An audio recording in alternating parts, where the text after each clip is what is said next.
Where it's at. It's the Bennington Show on a Friday. We got the big Thanksgiving show coming out on Tuesday night at the Hard Rock. Hope you're coming. I'm Ron Bennington. There's Gail Bennington. Yo. And I'm Ron Bennington. And before you come out to the Hard Rock, please turn off your cell phones and any listening devices. Will you allow recording? No recording. We record it and then we play it later. That's Sirius XM. Paying for the gig. You know, the band Perfect Circle. I don't know them. Good. Well, I don't know, the guy from Tool who was like the lead singer of Tool. What do you say? Maynard. He is the lead singer of Perfect Circle. And they did this show, I believe, in Pittsburgh. Yeah. And they had said, like, they have a really strict no cell phone policy. So they say beforehand, do not take your phones out. Do not record the show. Show starts. People are doing it. Security forcibly removes 60 people from the crowd. That's intense. Well, I mean, if they would move 60 people for smoking cigarettes. Right. You know what I mean? Now, here's the thing about Perfect Circle. They want a perfect show. All right. You know, Dave Chappelle does the thing, you got to put your phone in a bag and put it out front. I did that at his show, and it made such a difference on going to the event. Like, putting my phone in the thing, he did a sing-along, and it was amazing. What's the sing-along? Like, the DJ Cypher Sounds was there, and he was like, before the show started, usually everybody would be just texting and sitting there.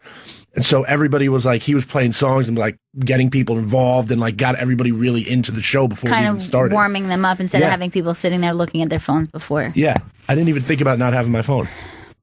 The only thing with that is, would you have a slight anxiety about your phone being elsewhere? Yes, I do. So, like, if somebody said, I don't want any photos of this show and don't videotape, I get it, and I personally would respect it. But if I had to put my phone in a bag the whole time, I'd be like, so when am I getting the phone back? Do I have a ticket to get my phone? You hold the bag the whole show.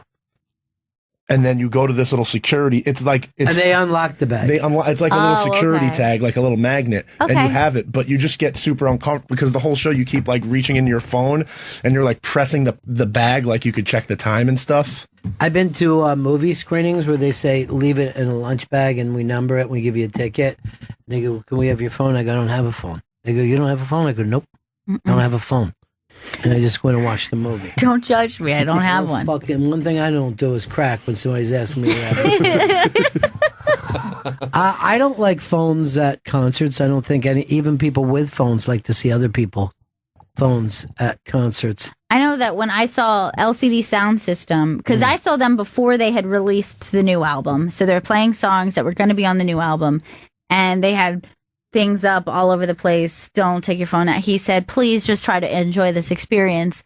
And I noticed that people did honor it. And he said, like, also don't be the guy who like shoves somebody who has their phone. Like, don't enforce my rule. I'm just asking you guys really nicely. I like that attitude. So like, we got to tell people not to beat up other people for using a phone. Even though I suggested it. But yeah, I mean, it definitely ruins a concert experience. You want to be in the moment. A concert experience is church. You don't want to have phone calls at church. It's sex. You don't want to see somebody texting while you're having sex with them.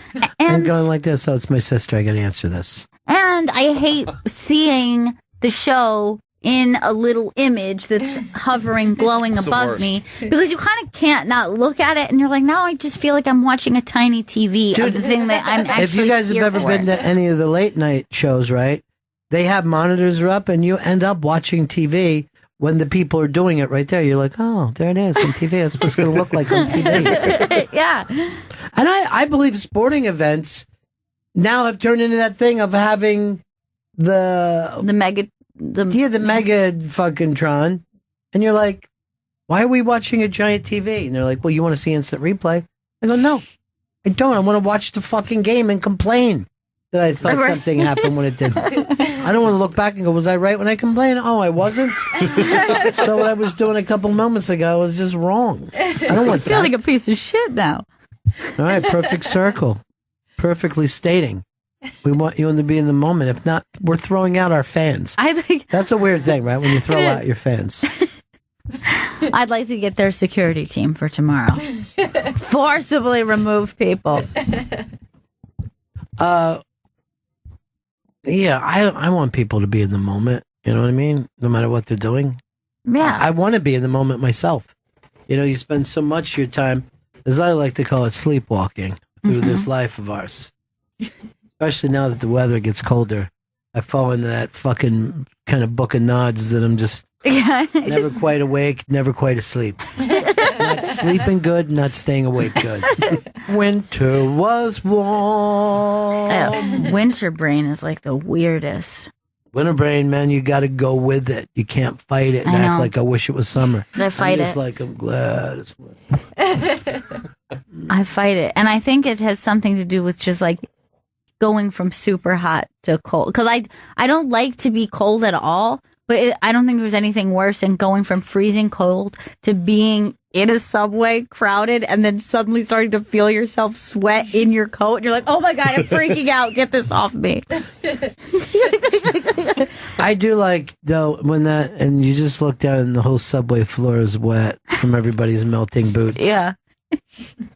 That gray brown water. Boots melt on subway floor. Goes crowds a child's eggshell mind. Write that down for me, Vito. I call it Winter Subway Ode to Jim Morrison. AKA the Morrison Hotel is now moving. Okay, the Lizard King can no longer sing. He is writing it. Have we got all that, Vito? Yeah. And then put in parentheses, King Kong on my ding dong. That's pretty good. It's unexpected. King Kong's balls? I said ping pong balls. You got really scared there, huh? No one's attacking you, Chris. I didn't see it coming. That was the thing. Tuesday Night Nightmare, thanks to Chris Stanley. As you moved over to big projects, Yeah. this is your first big project. This is a giant project. If this doesn't run perfectly, you're going to find yourself off of big projects. Oh, God. I need big projects And I'll right now. move you to the projects. I wouldn't do well in the projects. Coming up at 2 o'clock today, a fine young comedian. Eliza Schlesinger unmasked. Unmasked. 2 p.m. Apparently she's so nice. She gave a lot of comments to the big wigs. Yes, I was in earshot and I heard her raving. Very, very much so. No, can you tell me this? Did she say it directly to Dunn? I Dunn didn't. was kind enough to put out an email to some of the wigs. I don't know if she directly said it to Don, but I think he was among the group. Well, but she unlike was, you people, he took it on the Coconut Telegraph. Got the word out there. Good. Because, as you know, I could be gone any second with my reputation. What is your rep? Bad. I don't give a damn about my bad reputation. It's one of the greatest songs of all I know. time. I don't care. You're sassy. You're sassy. She's so sassy. I haven't seen Miss Jet in a while. I haven't seen her in person since she was principal for a day at my school, at my high school. Wow, that was a long time ago. I know. You were in school? Boy.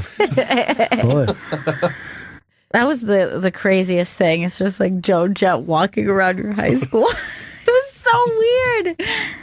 It was so She crazy. turned that school around, though. And I'll tell you this, bald Joan Jett, like when she had the shaved Yeah. bald, I and it think was she's very still cool. doing that. I'm not sure. Very cool look on her. That's when she was the kind of unofficial spokesman, the kind of Spike Lee for the WNBA. She was Spike Lee's, the answer to Spike Lee. What we call it in New York? What's the name of our... New York Liberty. Liberty is Philadelphia. You can't steal Liberty for yourself. Lady Liberty. That's Oh, stupid. that is kind of stealing. No one calls that Lady Liberty. Should be like the New York subways. I think we have a lock on That that. stinks. Why does that stink? Because we don't even call it subways. Yeah. We just call it the train. He doesn't know that. Why don't you? They've played on the theater at MSG before, which I find fast. Like the court was on the theater at MSG, so Wait, they what? played on the stage. They played a basketball game on a stage, and everybody sat like watching it head on. Oh, that's very weird. How many seats are in that theater? 6,000? I don't know. I think less than that. I'm going to say 2,200. Jesus. I didn't know it was that small. I graduated from there. I didn't even know you 5,000. went to school there. What's that, Chris? I thought it was 5,000. 5,600. I said 6,000 and it started all this shit. Vio doesn't know anything. It doesn't feel that big when you're there. How many people you think can fit in this room? This room, if we're like Body dicks to type. butts. Sorry. Didn't we do an Unmasked in here once, or am I crazy? That was at 57th Street. We did Unmasked with Tommy Chong. Yeah, because Really? somebody forgot to book comics. So this is how much people love Tommy Chong. Comics is all the way downtown. Mm-hmm. We get down there like we never book comics. We say to the audience, all right, let's just go back to our studio. It was, well, that was a much bigger room. You were in there. But it was so packed that I'm like, people were getting claustrophobic. And I'm like, I'm just not going to look at the audience the entire. I had to walk through that audience with Tommy, do the Unmasked, and I thought to myself, well, I can't get out of here. So I just had to just act like that wasn't true. And it was just me and Tommy talking. And that's what I call the power of the mind.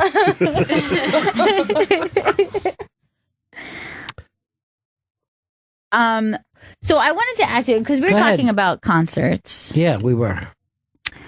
Who is an artist that you guys have terrible regret that you never got to see this performer perform live? Who is that person who you're like, when they passed away, the first thing you thought is, holy shit, I can't believe I'd never. I've seen most people Yes. that I've ever wanted to see. I mean, my regrets for people that I was too young when they died or not alive when they Right. died. I had an opportunity when I was a kid to go see the King, Elvis Presley, and I thought, well, I don't want to see that fat old man. This is embarrassing. And the people were going as a family. I knew as a matter of fact, the guy who said, do you want to go to this, is dead now too. Most people I know are dead. But I was like, no, that's embarrassing. And then, but I've also never went to see Mike Jackson, which seems Yeah. crazy to me, but there was a fever to get tickets when he was big. And I'm like, I don't want to be part of that. Right. That just like pop Yeah. explosion. All All right. right. How about for you? For me, I think was Prince. Like immediate. I mean, he was so young that it's not like He was just doing shows in New York in small places. I know. And it's just so infuriating that I didn't get a chance to. And people I know who have seen Prince perform, every single one of them goes, best concert I ever went to, best show. He's such an amazing performer. You know, like there's Yeah. nothing like being near him, watching him play guitar, watching him move. And I just can't fucking believe I didn't see him. I also could have seen Nirvana before they got big in a club. Oh, shit. Our friend Flipper went to that. He also went to see Sublime. It's almost the same tour, if not the same time. Like, I think maybe Sublime was on a Vans tour, but I think they were also playing Yeah. clubs. Nirvana played a club when they did Bleach, and I'm like, I've never heard of them. I don't want to go to this shitty fucking show. I don't know these kids. I don't want to stay. I don't want to be in a club all night, seeing some band from Seattle. Ugh. Jen, what about for you? Whitney Houston. I was really upset. I never got to see her perform live. And I bet she puts on a fucking show. She too. wanted I to mean, dance with somebody, and I would have went right here, Whitney. Stop asking. But would found you let her feel the heat? it. Whitney might have had some of the greatest pipes of all time. Yeah. I mean, unbelievable. I don't think I've ever seen Stevie Wonder live, and he's still alive. Yeah. That would be an important one to see. I don't know. I think I missed the time when I would want to, like the type of music, I would have wanted to see him. do. Right. Like when he was younger. Yeah, it's very different. It's a different vibe now. But what about for you? I had tickets to see Linkin Park at Citi Field this summer. What happened? The lead singer died. died. You had tickets when? Yeah, they were going to do them and Blink-182 were doing a concert at Citi Field, and the show was announced, and it was like them and Wu-Tang Clan and Machine Gun Kelly, and I had tickets to see all those groups and Linkin Park, and then when that happened, they canceled the rest of the tour. That's odd. Oh, so you are holding tickets. Do you still have currently. those physical tickets? No, because it was like the ones you buy online. Let's see, you could have saved that ticket and had a collectible. Yeah, if that was a physical thing. They don't. It's hard to get those now. Like now, they just give you the printout, and I hate it. I love having a ticket collection. Like everything. Yeah, they don't want to pay for that ticket though anymore. But yeah, I used to know people who saved every concert ticket. I did when I was a kid, and then and then when I got like to high school age, where I was like just going to more like. You know, just smaller punk shows or hardcore shows. I was like, well, this is not necessary anymore. The nerd thing. Yeah, but I definitely did that when I was younger. I used to go pay an extra $5 for every baseball game I went to get the physical ticket from the box office when they gave you a printout. You're a weird collector, though. You man. are. Well, you that's like to collect. The reason now that I did that, I have a physical ticket to the no-hitter. So it was worth it. Again, who cares? It worked that one time. You didn't throw the no-hitter. I was there, though, and I have proof of it in physical form. Do you have the holiday no-hitter? Did you save that? I wasn't there for that. Too bad. Be worth a lot now. I hope you guys didn't go and watch that video, but he was fucking around in that plane. What do you mean? He was Yeah, like he was like fucking flying around, like doing like loop-de-loops and shit. I couldn't watch it. I just saw the headline. I was like, I'm not I saw going the to do thing. this. People were like, you know what? He was being really reckless. Here, watch. They show the plane going down. I can't watch that. I honestly, anytime there's a video online where somebody says, like, oh, this is the moment that person died, even if it's not like a graphic video, but something like that where you're like, okay, you're not seeing the person. I'm like, no, I would rather not see a death. Who was the Yankees player that hit a building? Corey Lytle. That was on the Upper East. Yeah, it was right up the street from me. And we walked up, and he had been trying to make a U-turn on the East River. Yeah. And just went, right into a high-rise. Yeah. And we're like, man, this is fucking... And, all I was thinking about, too, was the people who lived in that building. Because when we first heard it about 10 years ago, we were like, another attack? Yeah, exactly, We walked over from 57th Street. But I remember Alec Baldwin was yelling at a cop on the street, I will get over there. I have a friend who lives in that area. And everyone was like, no one can go there. All Shut New up, Yorkers Alec. were trying to get involved. Stop acting like such a fucking Baldwin right now. Just because you're on a goddamn TV show doesn't mean you get to go past that orange cone. Chris Stanley. Warren Lane Zevon. Stanley? I wish. But Warren Zevon is the artist that I always wanted to see. And then passed away in 2003. I never got to see him. And I feel like if he was still alive, I would have seen him multiple times by now. Here's the thing about Warren, though. It always annoyed me. He would strap on the guitar. Really? I'm like, I didn't come here for that, man. Well, him on the piano. Yeah. He would do piano songs, but he would do a lot of it with a guitar. And I'm like, You have guitarists, Warren. I'll tell you something else. I always hated when Mick Jagger would put on a guitar, too. Or Bono would do it sometimes. Not natural. But it's not natural, and it's just like, you don't need to showboat. You know what I mean? And we want know to see can you play. what We you know do. you're a musician, but we want you to see you shake your money maker. Shake that money maker. Who is like an artist living now that you're like, I better hurry up? Oh, I want to see Tom Waits, but he doesn't fucking tour anymore. The last thing he did was like a charity show like 6 years ago or something out in California. But I don't know if the voice is still there. I saw not him sustainable, before. the voice. I saw him when the voice was still crooning. Okay. And it was one of just an unbelievable night. Just like fucking the drummer had like fucking brushes on the drum. It was amazing. that's awesome. At the Tower, matter of fact. And I was in the Really? second row of the Tower. Man, I really, really enjoyed that venue. I just saw last weekend Courtney Barnett and Kurt Vile do a show there, which everything about that night was kind of special because like it was my first time actually being inside the Tower Theater. My boyfriend grew up there, so it was his first time back in many, many years that he had been, and he grew up literally right around the corner from it. And then it was Kurt Vile is from that area, so it was like him getting to be in his hometown. Right. And then it was Courtney Barnett's 30th birthday. So like everything about that night just kind of felt like really special and sweet. And the acoustics in there are fantastic. Like not just like hearing the band, but the way the crowd sounds in there.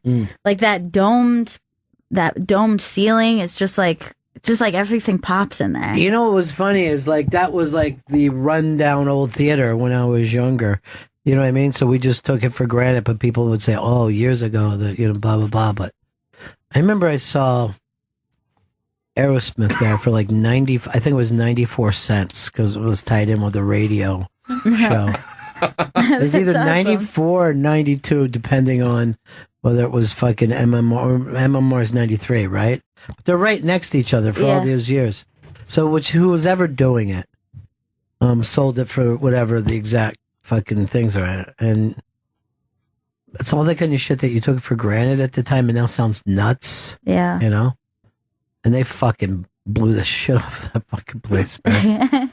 When you're young like that and someone's like a real fucking rock and roll band, I can't even imagine where I could find that kind of excitement now. Even if I went to see him now and be like, yeah, it's pretty good.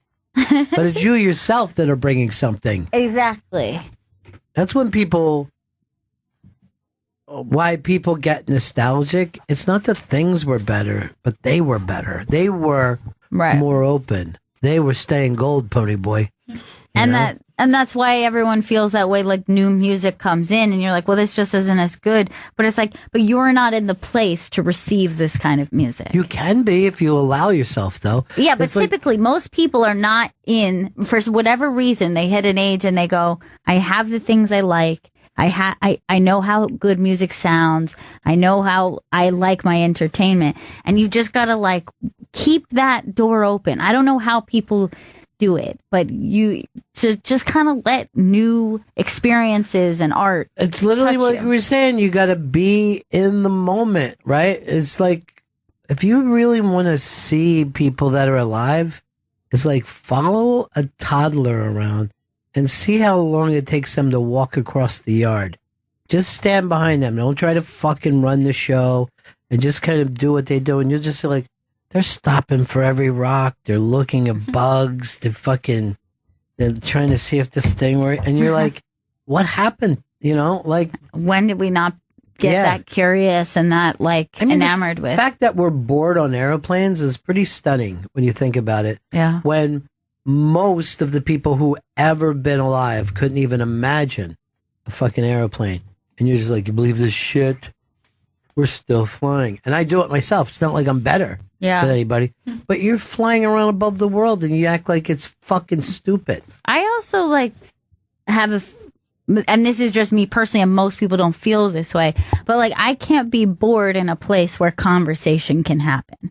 So you know what I mean? Like you ever see like people at a restaurant and they're a couple and they just like look bored to be there and they're like looking at their phones and they're bored. But it's just like, but you guys, you have thoughts and feelings. Even if you're not like want to talk about how was your day, like there's politics and you read something and like, you know what I mean? Like there's an endless amount of things that can be discussed. I was trying to talk to Jen the other day and she was just going, shut up. Boring. Boring. But look at Chris. He's not a big conversation guy. You hate conversations, right? I hate like conversations with like strangers in like elevators or just like with random people on the street. Why? But can't they be fascinating to you sometimes? Can't you get in a conversation with someone you don't know? Most of the time, I'm annoyed and just want them just go. Why? For me, because I like my silence by myself. If I'm by myself, like stay down the street, or if I'm by myself at a bar, it's because I want to be by myself and I don't want to talk to any random dude about I don't know. The guy who doesn't want to be bothered in a bar is the funniest thing in the world because what is he hoping? He's not looking for joy. He's looking for some kind of numbness. So why aren't you drinking at home though? I remember when I was a kid, I'd be so excited to go into bars, like when you first start going into bars, like when you're in your teens. And we would go to dives because they definitely wouldn't card. And I would see like old men just fucking sitting there, you know, they just got off the factory. You're just watching that slow thing. And I'm like, oh shit, man, what happened to that dude? What happened to that motherfucker? What did he see? Some horrible thing in Korea? Did he fucking stab a baby with a bayonet? And now I know what happened to him. Years. That's all. Just years. Disappointment, broken heart, shame. And then you're hoping that whiskey can fucking heal. I never saw anyone go, man, I've been drinking whiskey for an hour and I feel a lot better about my problems. They seem so That big divorce before. is great. I'm glad I don't see my kids. So glad. This whiskey helped me see that, though. They just feel worse, you know? They're just like, I have every right to fucking sit here and slowly drink. It was all my fault. And now I'm going to wake up with a hangover feeling that much worse. So when you get to that point, I don't even know whether you ever get off the hangover. It just feels like life. You fucking get up and you're puking for no reason. You're puking because you didn't start drinking is the problem. Gotta get this I'm out. so sick, I need a drink. My chemistry is off. Something's wrong. My liver is demanding alcohol be filtered through it. Chris, you're making me do an early break here? Yeah, we got to take a break. I don't like that. 2:00, Liza Schlesinger. She's got an album coming out. Girl Logic. Mm-hmm. A book, right? Or it's an album too. You're right. It's a book based on, what she's done on stage. But you girls will like this, I think, because you could see Girl Logic, you try to figure stuff out. Now I know about women from reading this book.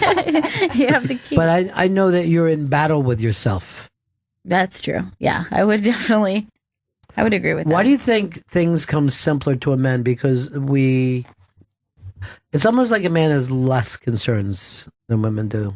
Yeah. And I don't know. I think because maybe our minds work in a more detail-oriented way, and men's work in a, big idea, big concept. And so, when, your wife or your girlfriend is just being like, oh, okay, so what time do you want to get? And then a guy's like, I don't know. And you're like, well, how would you like me to get everything together if I don't know the time or the place? I think the thing that slows women down is empathy. I think they are very empathetic. If you would learn to be like us and not care how it affects other people. It could be. Look at Chris. Yeah. He doesn't care about strangers, what they think, what they feel. No. Yeah. It or doesn't his exist friends. for him. No, well, his friends are strangers. His only true friend, the bottle. But you know what that friend says to Chris? You're bad. You're bad.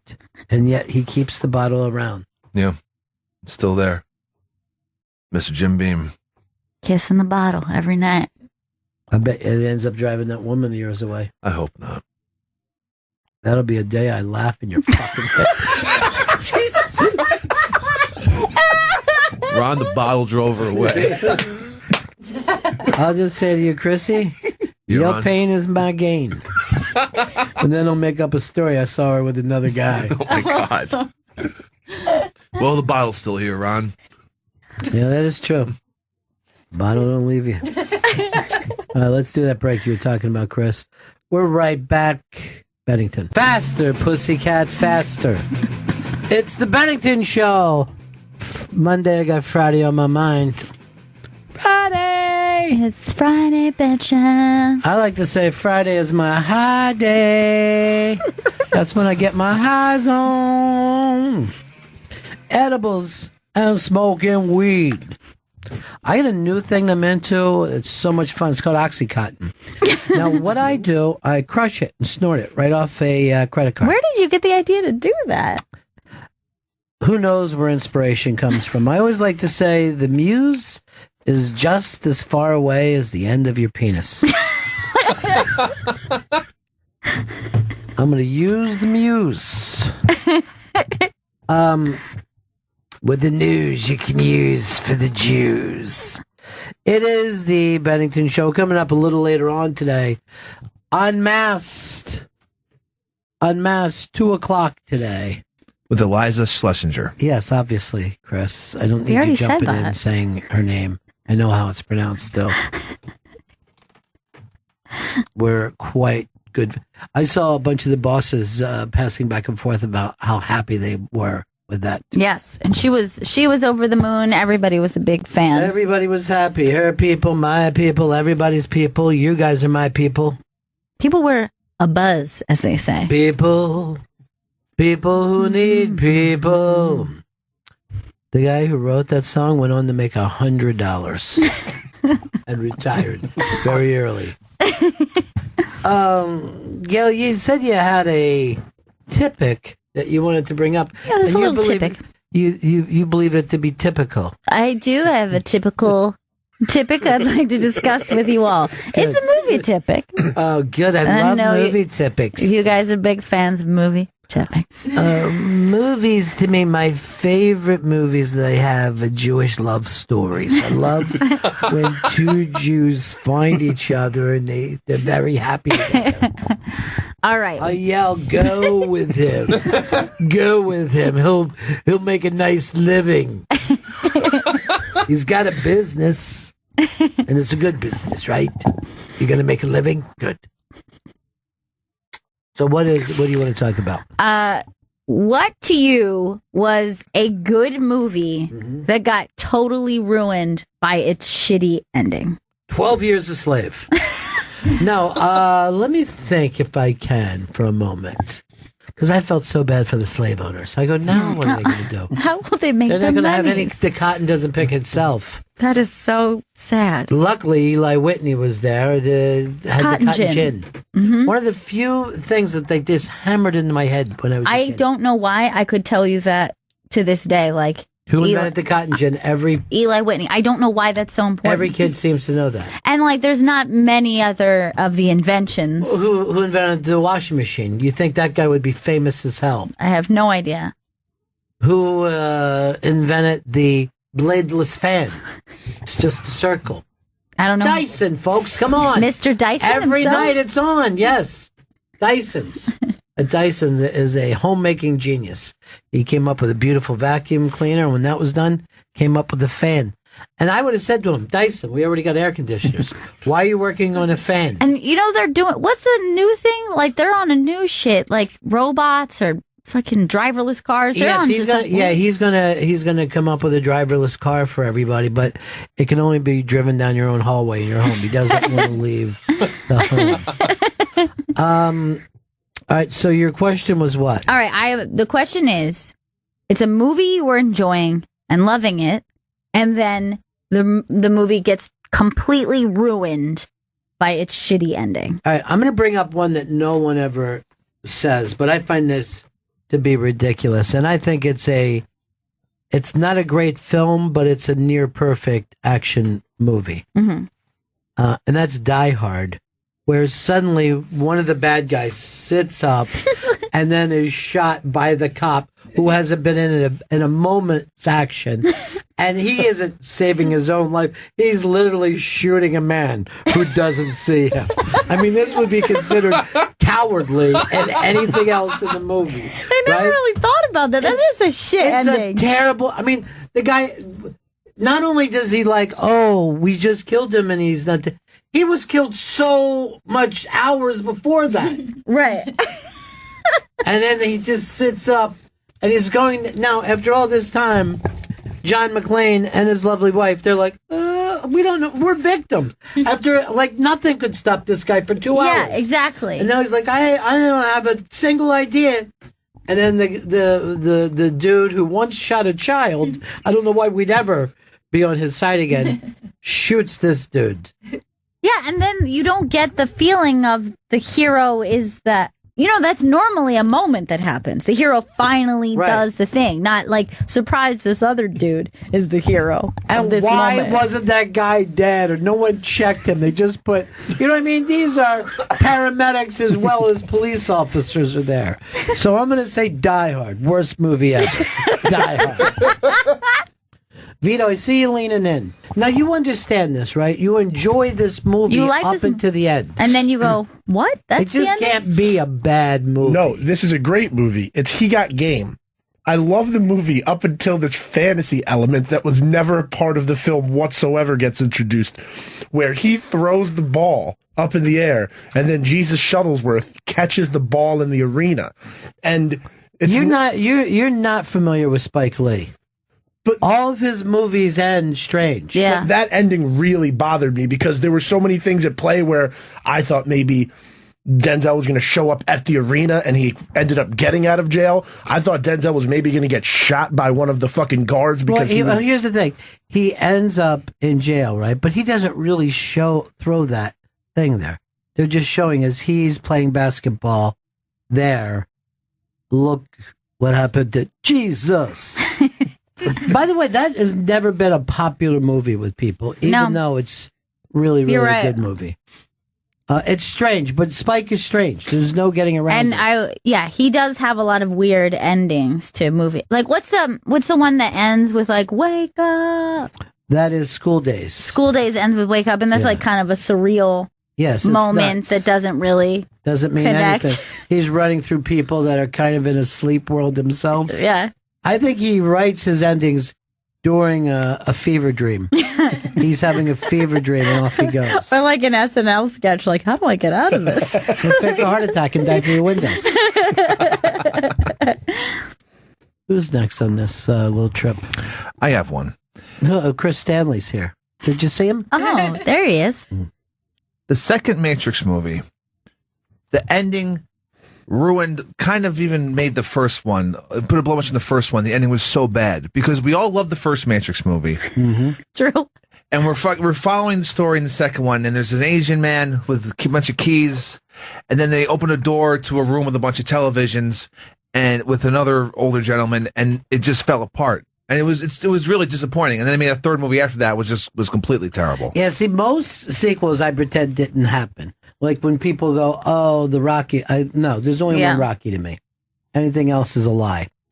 The second and third Matrix, they don't matter to me. They don't, like you said, it ruins the first Matrix for you. Not for me, because it ends at Matrix. I don't have the second and third Matrix. What's the Matrix where they have like a big like fuck fest with like an interracial fuck fest? Was the interracial fuck fest? Revolutions? Yeah, and then I remember just like, this is a silly show. Like I didn't feel that way before, but now it's silly. You guys ever watched the TV show that they did that's on Netflix? Sense8, I think it's called. I watched the first episode, but did you like it? It was okay, but I never followed with it. I just watched the first episode. I've never seen any of it, and people are like, "Oh man, it's great," and somebody else is picking it up. They didn't get picked up by Hulu, so so someone else, not Hulu, but Netflix. Yeah. Right. All right, I'm going to give you one. Okay. To me, everything is going along fine. It's a perfectly good sci-fi movie.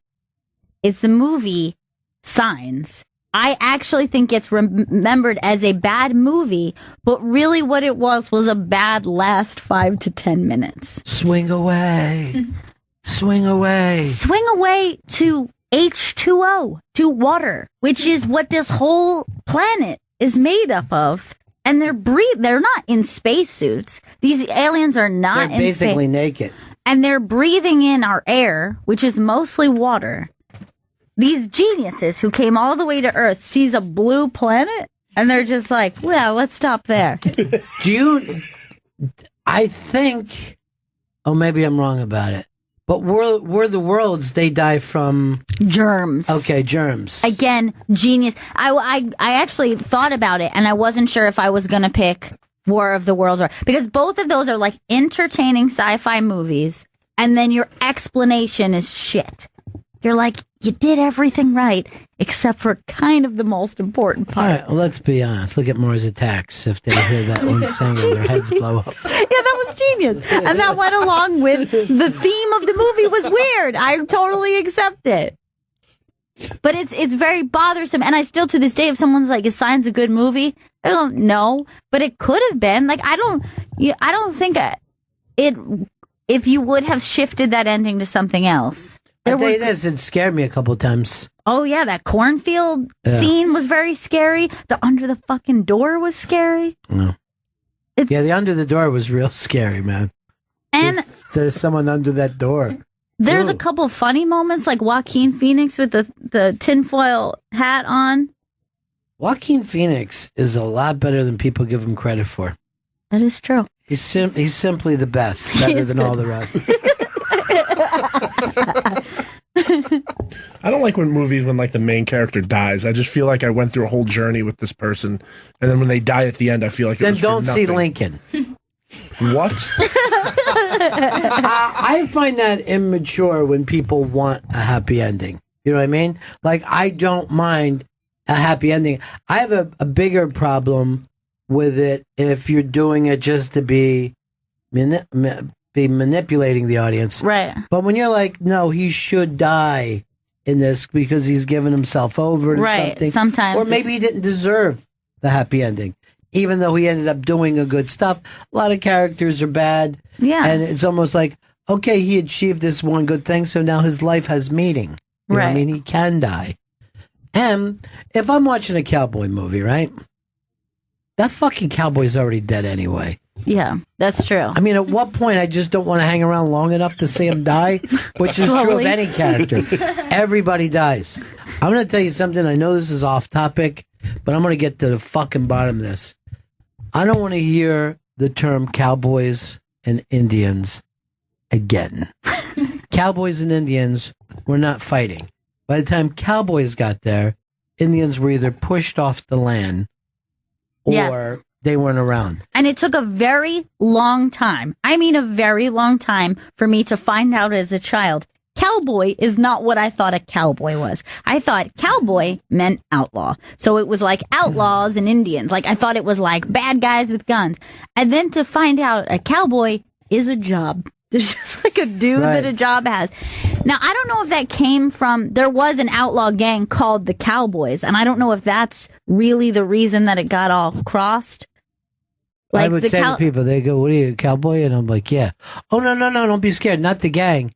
I'm a boy who keeps an eye on cows." Like, if you even met somebody now and they said, "What are you doing?" You're like, "Oh, I watch livestock." I'm like, that's not the best job. Don't the dogs mostly do I all don't the think a work? cowboy and an Indian have ever fought. This thing should be called soldiers and Indians. It was always the Yeah. United States going in to wipe out the Indian encampments, Yeah. not a bunch of cowboys. If someone said, "I want you to go kill those Indians," you're like, "Do you understand what kind of work I do?" Right? I take cows from one place and take them to another. And it's very peaceful work. It's outdoorsy. And this gun you see is just to keep coyotes away from my cows. I'm At not trying best. to kill anyone. Sometimes I do it just to pass time. I'll shoot at a can that I put up on the fence. So anyway, that's my 2 cents. Take it or leave it. It's up to you. I'll folks. take it. I want everybody to know. Well, I don't care if you think like me. Just think. Show you folks. All right? And don't be a fucking puppet to the man. Hollywood corporate studios who want you to believe that cowboys and Indians had beef with each other. Jen, I know that you like a lot of movies. Yeah. Most of your movies have come out within the last 6 months. Well, this one's like a throwback. It's probably a classic. It's one of Okay. my favorite movies. I was really upset with the ending of Titanic. First of all, That's a common one. That's a really common one. Jack Well, because there was a dies. death. Yeah. Yes. And then how it ends with her in the, looking at or getting her necklace back and her, granddaughter hovering. It's just depressing. Like you don't see her in a happy place. It's like not Well, you with see her those family at pictures of home. her. You see those pictures. Well, she went out to tell Jack that she did good. You know what I Yeah. mean? That she lived a good life. But here's the thing I don't really understand. So at the end, she walks up to the edge of the boat and she chucks the heart of the ocean over the side. Yeah. So she's just getting rid of it. Like, Yeah. why did After she? all that time. Why didn't she just say, like, look, either I'm going to give it to these guys who are working their whole life to find this thing, or, like, that's your daughter's money. That's your Yeah. grandkids' money. Like, why is she chucking it into the ocean? Look, here's what you got to understand. The heart of the ocean is really about the heart that's in all of us, okay? The adventurer. And it's up to us whether we want to take our hearts on an ocean ride or marry a person we don't like. Now, the original version of that, and what was her name in the movie? Rose. She was Rose. She gets up on the edge of that. And it always was scary to me because she's an old lady Yeah. in the bare feet. I don't like to see old ladies in bare feet. But she was wearing her nightgown. She had turned around. She acted like she pulled her nightgown on and then just dropped that diamond out like it was a piece of shit. I don't remember that. Yeah. No, you don't remember because it wasn't his original script. The original script. They didn't even shoot, Chris. It was just there, something that the screenwriter wanted to And say. like, you know how in the movie she goes like, oops, like when she like drops it? Yeah. In that one she goes, And she lifted one leg. Was this storyboarded? Yes, it was story. Yeah. Okay. That's a great question. I'm glad you. Well, I see your film school background. That you know what storyboard means. But I did not mind Jack dying. I thought that was. but what about the way he died? Yeah. He like- froze to death. Yeah. Yeah, but it was there's the controversy. There's more than enough room on the fucking door. She's literally saying the phrase, I'll never let go, as she takes his frozen hand, pulls it off hers, and then pushes him into the ocean. She didn't mean. You see him All right. go like this. I'm glad. By the way, that water was really clear for that in the middle of the dark ocean. I mean, you could see him for a long time. A couple of seconds, it looks like he kicked back up and then couldn't do it. He was like, please. Here's what she was saying when I won't let go of you in my heart. Okay. Don't we all have that ex that maybe would have been perfect for us, but time and place didn't work out? Yeah, Yeah. So think of that person. Have you ever really let go? No. I guess. And that's your heart of the what? Ocean. Right. Shin, right? The shin. Yes, the shin. Get kicked in the what? Shin. Shin, The right? Shins. Yeah. The hurts. Shin's one of your favorite bands, right? Love that band. Do you remember what their big hit was? Walking Down the Street, I think it was. Come on, Chris. Think. Sounds made up, and I don't What think. was the best fucking biggest hits for the Shins? I can't remember the biggest hit of the Shins. Got to Google, right? Yes, I You do. Google. But anyway, that's what James Cameron was trying to say to us there. Keep me in your heart for a while, all right? Right. Enjoy every sandwich or every piece of sushi that you ever have. New Slang was their big hit. New That's Slang. right. You remember how that went? It was like getting that new slang. That new slang. I think that's how it went. Is that a hip hop group? You're being a wise I'm not ass. being a wise ass. You're screaming at me now, right? I When don't- you're the one that's wrong, and then you're screaming at I don't me. feel like I'm screaming That at you. makes you wrong twice. I hate to reference like a dumb meme, but like I always think of it now because when the ending of Titanic, I saw a thing where somebody took one of the times that Leonardo DiCaprio didn't win the Oscar, and like they cut to him, and then it's just him going frozen down under the water. And I still think of it. That little bear fucker is one now. Yeah, hasn't he? he does. Fuck the bear. Why did the rumor get started that Drudge. It was Drudge. But what is it based on? I mean, I saw the movie, and there's literally nothing that could make you think that bear I saw fucked the him. original script. Nothing in there about that. He was supposed to finger blast the bear, but who hasn't? All right, I have another movie for you that I think was good movie, bad ending. Oh, good. The Dark Knight. I think that movie, up until the very end, with the stupid fucking fairy The cell phones, and right? this, and like, will we kill the boat full of criminals versus, and then in the end, like, humanity is good. They didn't kill the criminals, and he's like, "I'll prove you wrong, Joker. They're good."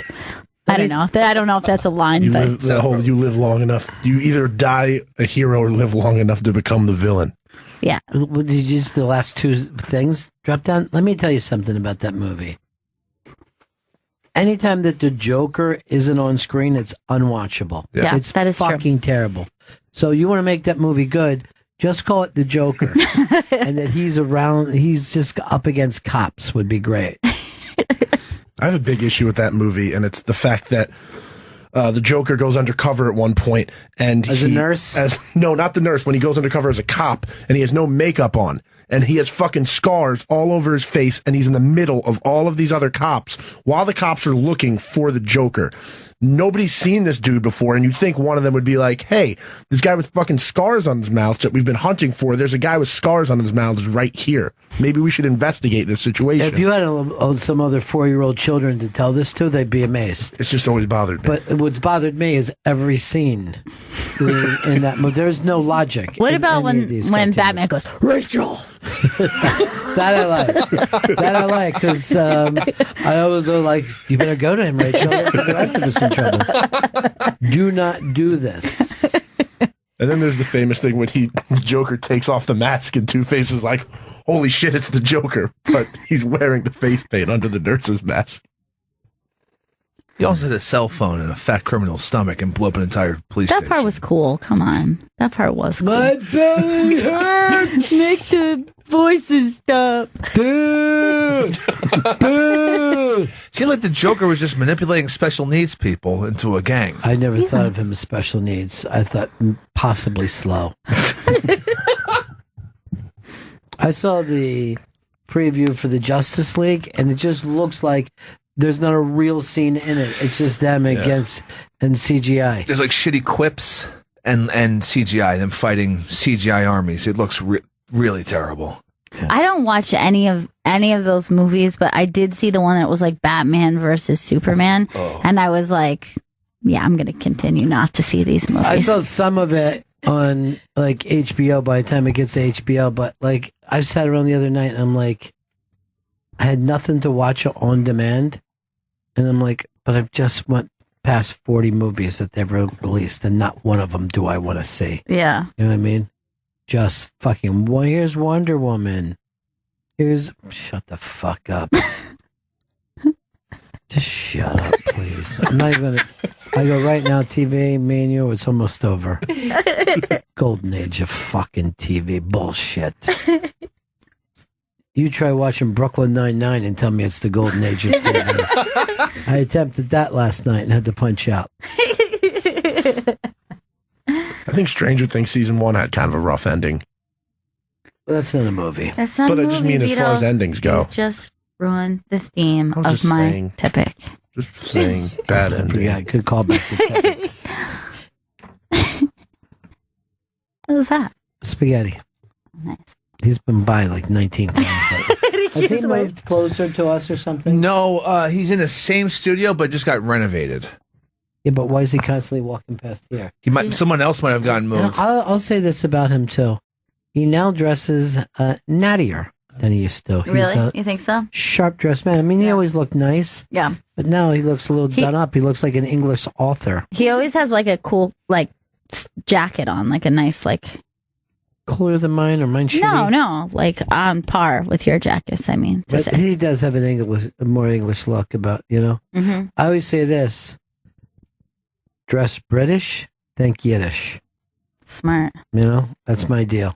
I made that up at Esquire back in, what was it, the early 1920s. What? It's the way a man's supposed to behave and present himself to ladies. This is the finest pen known to men. Some people live a nice life like that. They want all nice things. Yeah. If it was up to me, everything I'd have would be made out of beautiful wood. But like mahogany, like solid mahogany, everything. yeah, I love that kind of furniture. I love that kind of desk. I like a nice pen. But if I look at my desk at home, I'm like, why do you got all that fucking stuff on it? You know what I mean? You just, here are papers you should have thrown out months ago. What is it doing sitting on your desk? Well, like whenever you see like interior design photos, it's just like if you don't have a lot of stuff, like that's always the best. Right. Look. The less stuff you have. It's like you keep it spark. You have some great pieces, but you don't have like a bunch of knickknacks or crazy things or like pictures of your family. Yes. You don't see that in like interior magazines. I got news for you. I don't even like people who put up pictures of their family. I know. It's like, I don't know what my dad looks like when they walk over to the wall. I know what everybody looks like. Uh-huh. And I have those same memories. Right. I just to stare at them, I'm like, like a guy's like, this is a picture of my wife and kids I keep at work. And you're like, what do you feel like if you don't look at them, you won't remember who they are? If he doesn't look at him, he'll sleep with his secretary and leave his family. That could be it. Yeah. He's like, oh, right. Wife and kids. Got it. I almost grabbed her ass. Dude, when you watch this thing about the Nature Boy Ric Flair, his kids are like, he wasn't there much. You know, like he would come back and he would give us things. He gave me every Cabbage Patch Doll, but like if he told me he would be at school when I played, and he wasn't. And she's like, sometimes it hurt. And then the next cut is the Flair. He's an old man, and he's like, once you've been champion of the world, what else is there? And it isn't done from a joking point of view. It's how, and it's why I told Vito, I don't believe in any of this. Is it entertaining? It's always going to be entertaining. Of it's course. Ric Flair. If Flair is Do involved. I feel like we've gotten something that he wouldn't say in the ring? Zero. Zilch. And then people are like, oh, can you believe the other guy said that about him? Those other guys have kicked him in the face before. You know what I mean? I'm not trusting anything that's happened. Chris Stanley and Vito, I'll tell you this. Yes. I'm going to, because this came up the other day. Eli wants to start, and people are saying he's just after the record. Yeah, for most consecutive starts. Yeah. So I thought to myself, who's had the most starts in the NFL as a running back? What running back lasted the longest without getting hurt? Oh, shit. Okay. Let me think this out. Vito's already written his down. Wow. Vito's wrong. He's 'cause very he's just jumping confident. the gun. That's all Well, it yeah, is. well- Very confident. What do you think? It comes into your...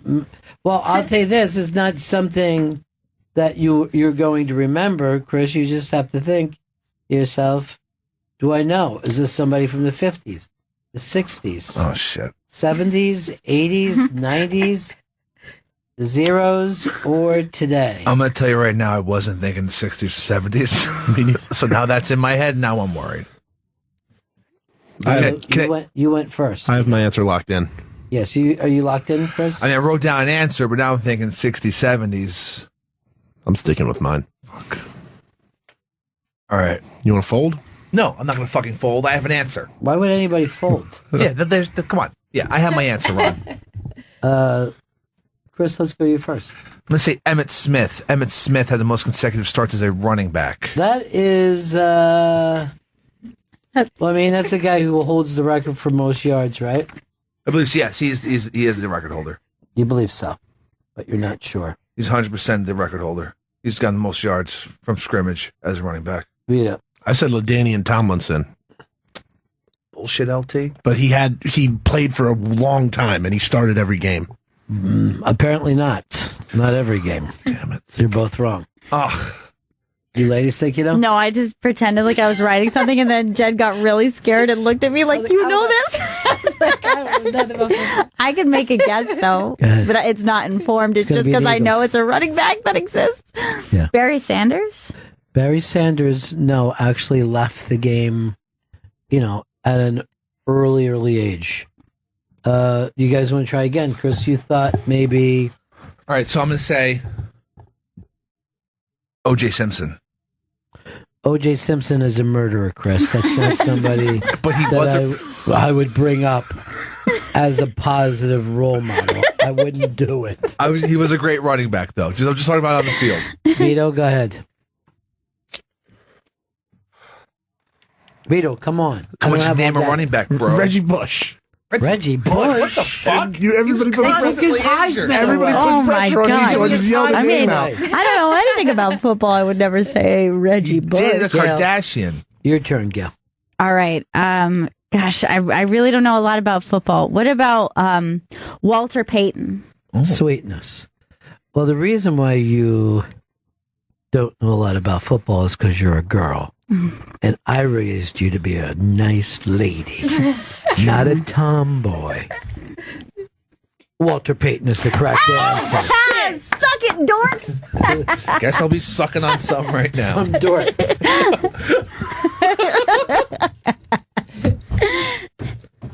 You guys That was don't. good. You Thought I guys had know that shit nothing with about OJ. football.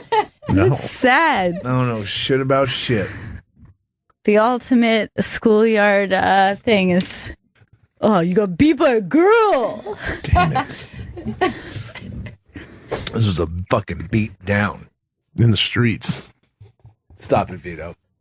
Sweetness. Why didn't I think sweetness? I'm a fucking crazy person.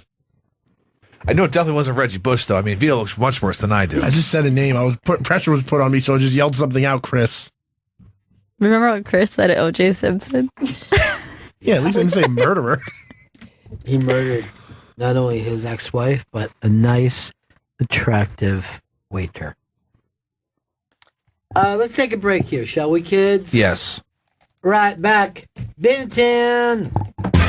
Keep in touch with Bennington at thebenningtonshow@gmail.com. And he was former pen pals with Charlie Manson.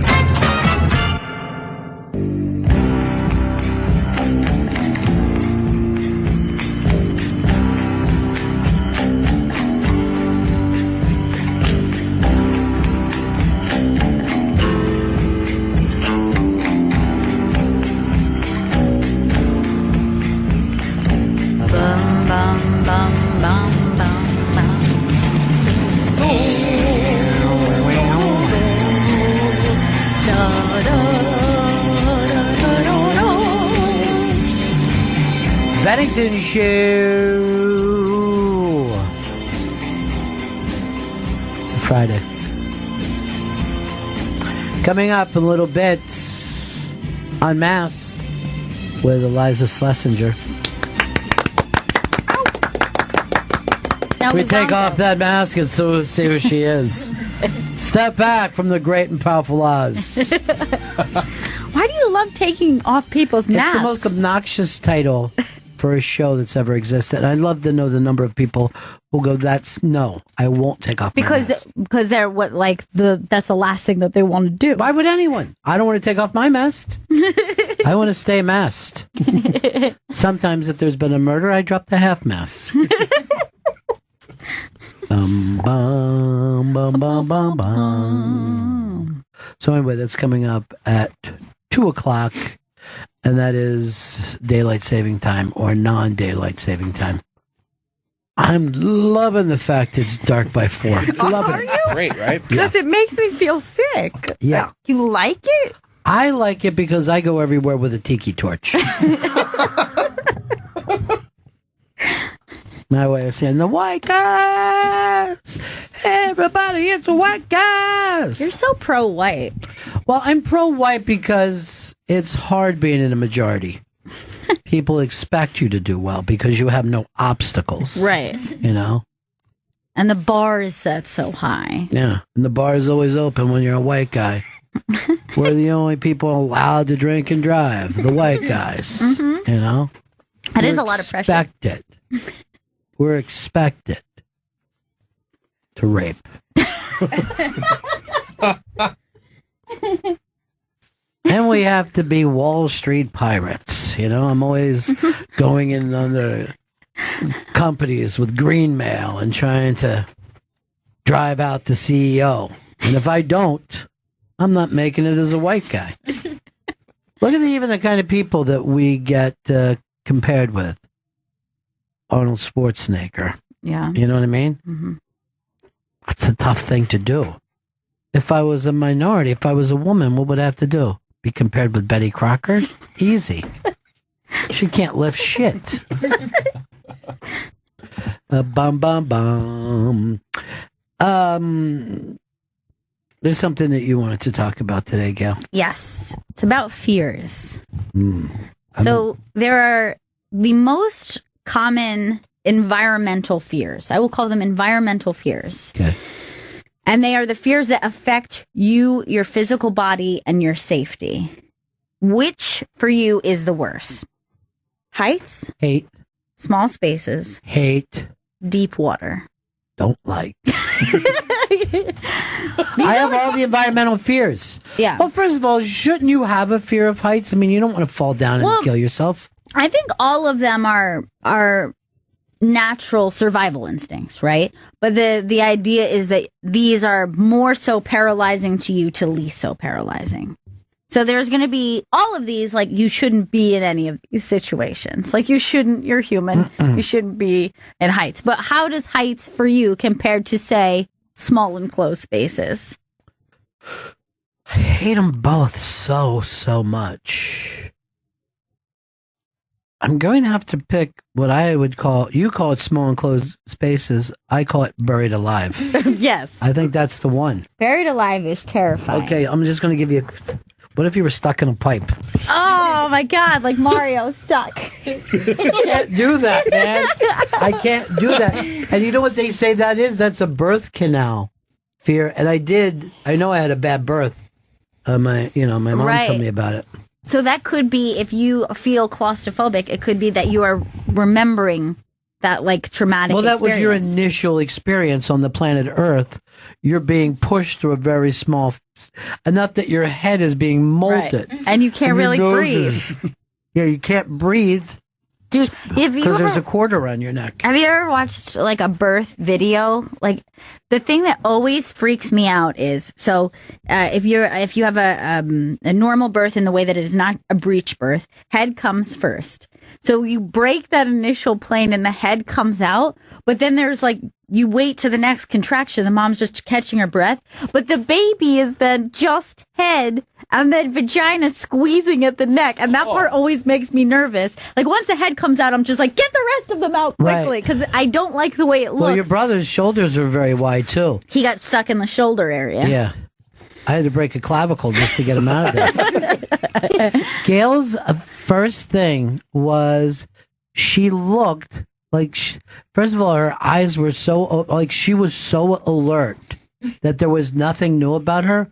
But then she had her lip out a little bit, like she was very sad about being in this situation. And we're just like, no, everything's all right. Like right away, I was like, no, you're in a really good space for people who like you.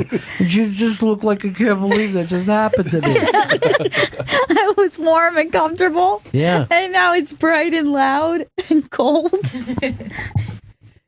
And I accidentally burnt you with my cigar. Oh, well. Because I was so quick to pick you up.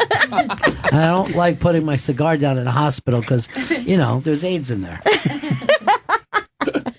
All right. I'm going to take claustrophobia first, but I got to say, I don't like any of them. Like, all right. I hate, because this story just came out about people that are thrown off a boat and then have to have 20 hours before.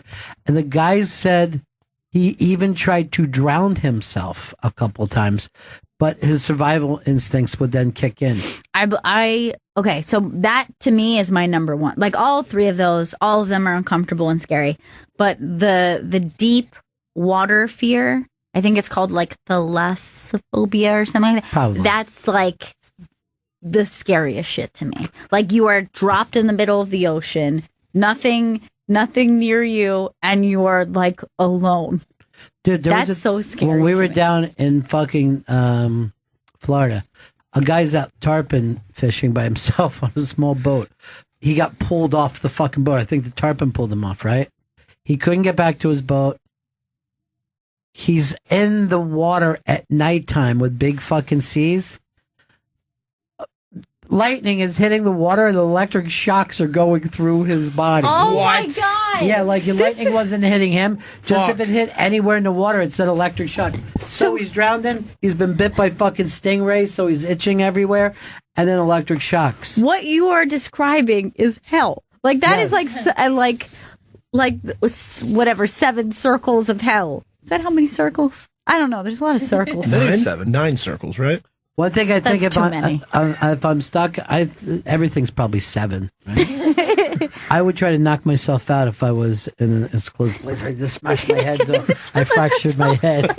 Just so you can't be conscious. Now, have you ever gone over a bridge, like walked over like a giant bridge or something? Or you've been out on a fire escape and you're up like 15 stories and you're just like, maybe I'll just jump. Oh, yeah, that's At least scary. that way I can figure out how I'm going to do this. I think that you're right, is almost the biggest part of fear of heights, is that, like, you have the ability to do something fucking crazy. Or you might just faint and fall off. Right. Like, I would put that probably Well, maybe that's like middle for me. But that like that thing where you think you're cool with heights, like somebody's just like, oh hey, like come to the edge of the roof and look at the city or something, and then you walk up and then you just feel your knees go like this, and you're like, not okay. I thought I was okay. The other fear. Fucked up friends. Fucked up friends. They're like, I'm like, you like, dude, fucking people That's bullshit. Die fucking around. All right, let's try to guess Jen's before we do it. Since me and you. Okay. Wait, what was your number one? My number one is deep water. That's Deep surprising water. to me. I'm Big gonna take water, claustrophobic. ocean water. You know, we might if you're going to be there tomorrow night, and I don't know if I can find a table. But I might let you present that. And we can play this in the room because part of the crowdsourcing is just, All right. doing shit. But I never heard of environmental fears. I don't know if that's what they call it, but to me, that's what it is, right? Like, this is you in your environment, and you're terrified. You're too tight. You're in the middle of the ocean. You're way too high. And stabbing isn't in there? No, Okay. that's not an environment. A stabby environment? Yeah. That doesn't exist. You All right. first guess what you think, Jen. Jen, I want you to be totally honest. All right, I'm going to guess that of those three main fears, Jen is heights. Now I'm he's going to gonna say Jen is claustrophobic. Jen? So because I don't know how to swim, I thought I didn't want to be a racist. How can you be from Trinidad? Those people dive in the water for coconuts. I'm like so scared of deep water. Like I can't. Like I stay on the shallow end even now. I don't like deep. Look, like I get very. I have can't anxiety for believe that people who can't swim get in the water at all. Yeah, it is crazy. Knowing that, like even if you're at the ocean, you went a little bit. No. How I far- need to touch. Yes, but you can be sucked out at any time. A Yeah. wave can come in. Now, that's happened to me before, but I'm an incredible swimmer. The Navy SEALs put me as a 9'6". Right. A 9'6" from the Navy SEAls. That's impressive. In the Coast Guard, they throw them in the water with all their clothes during their training, and then you're supposed to somehow build something out of your shirt or whatever. But my brother was telling me about it. I'm like, no, I'm out of the Coast Guard. I don't like my pants on in the water. It's happened to me before. It's too fucking heavy. Jeans become so fucking they heavy. are. And then they go so tight to your Look, skin. I'm going to tell you this. I can't even sleep with my fucking jeans on. I could never swim with them on. Shit, I should have got deeper. I thought that, but I don't want to be ever racist. As soon as you started saying that, my skin started to crawl. I'm like, oh my god, deep water, and then especially in the ocean with the sharks and like whatever's out there. when I had my Yeah, there's all kinds of shit. shark experience, I'm a shark survivor. But when I was in the water with a person who really couldn't swim, and we weren't above our head, we were just at chest deep, but I was like, sorry, Susan, like you had your whole life. You had 30 plus years to learn to swim. I've been working this out my whole life. What I would do if I saw a shark. It's fucking go time. Dude. Sorry, Can I she's just over say there something? doggy paddling, trying to make her way. You have never sounded more like Crazy Jen. Even when you're doing an impression of what you just did. Dude. You had 30 plus years. Now I'm going to be doggy paddling. She also Like my can't true. swim. See, when your fears bring you back to your true childhood self. A southern girl, terrified of sharks. Why don't you learn how to swim? I guess being from New Jersey, I didn't really go down the shore that much. Dude, and then being from New Jersey is the shore. I live further away from Jersey than you do. From the Jersey Shore. we didn't really go down there that much. And then I only been to Trinidad once. And I haven't been near water that much. Like I feel kind of like This winter, you can join a place with a pool. They will teach adults. I tried You it one will time. learn. You did? I didn't do well, and I was like, "Fuck this," and then I left. It was Well, awful. whatever you do, if you say "fuck this," you're not going to get Try it once and then fuck this. Yeah. It's the way to live. That's the way I treat most skills, but this is a survival skill. I think at this point, I'm just too scared. Like when I just feel like I'm gonna drown, I just am like, no. Let me get out of here. I guess I'm claustrophobic. Yeah, the fear of Phobia. drowning is a good fear to have. Yeah. That's why you try to have skills to not drown. But Chris also can't drown, and he'll go out right to his fucking chin, Oh, yeah. which is really stupid. Oh, very stupid. Then I passed out drunk in St. Martin in the water, floating in the water, just pissed drunk. Not good. No. All right, let's try to guess Vito. Okay. Vito. I'm just going to try a couple of things here. Vito has lived in a tall building his whole life. Mm-hmm. He is also works on a pier, so I don't think he has a large sphere of water. So just in saying those two things, I'm going to pick closed spaces. Wow. Vito. Okay. How about you? My guess is going to be heights. I think that I just feel like in his mind, he's like, big man falls hard. You know what I mean? Like, I think he's just worried about it. Vito, tell me before you give us the answer, what floor is your bed on every night? 25th floor. 25th floor. Oh, okay. So that's high. But you do not have a balcony, correct? No balcony.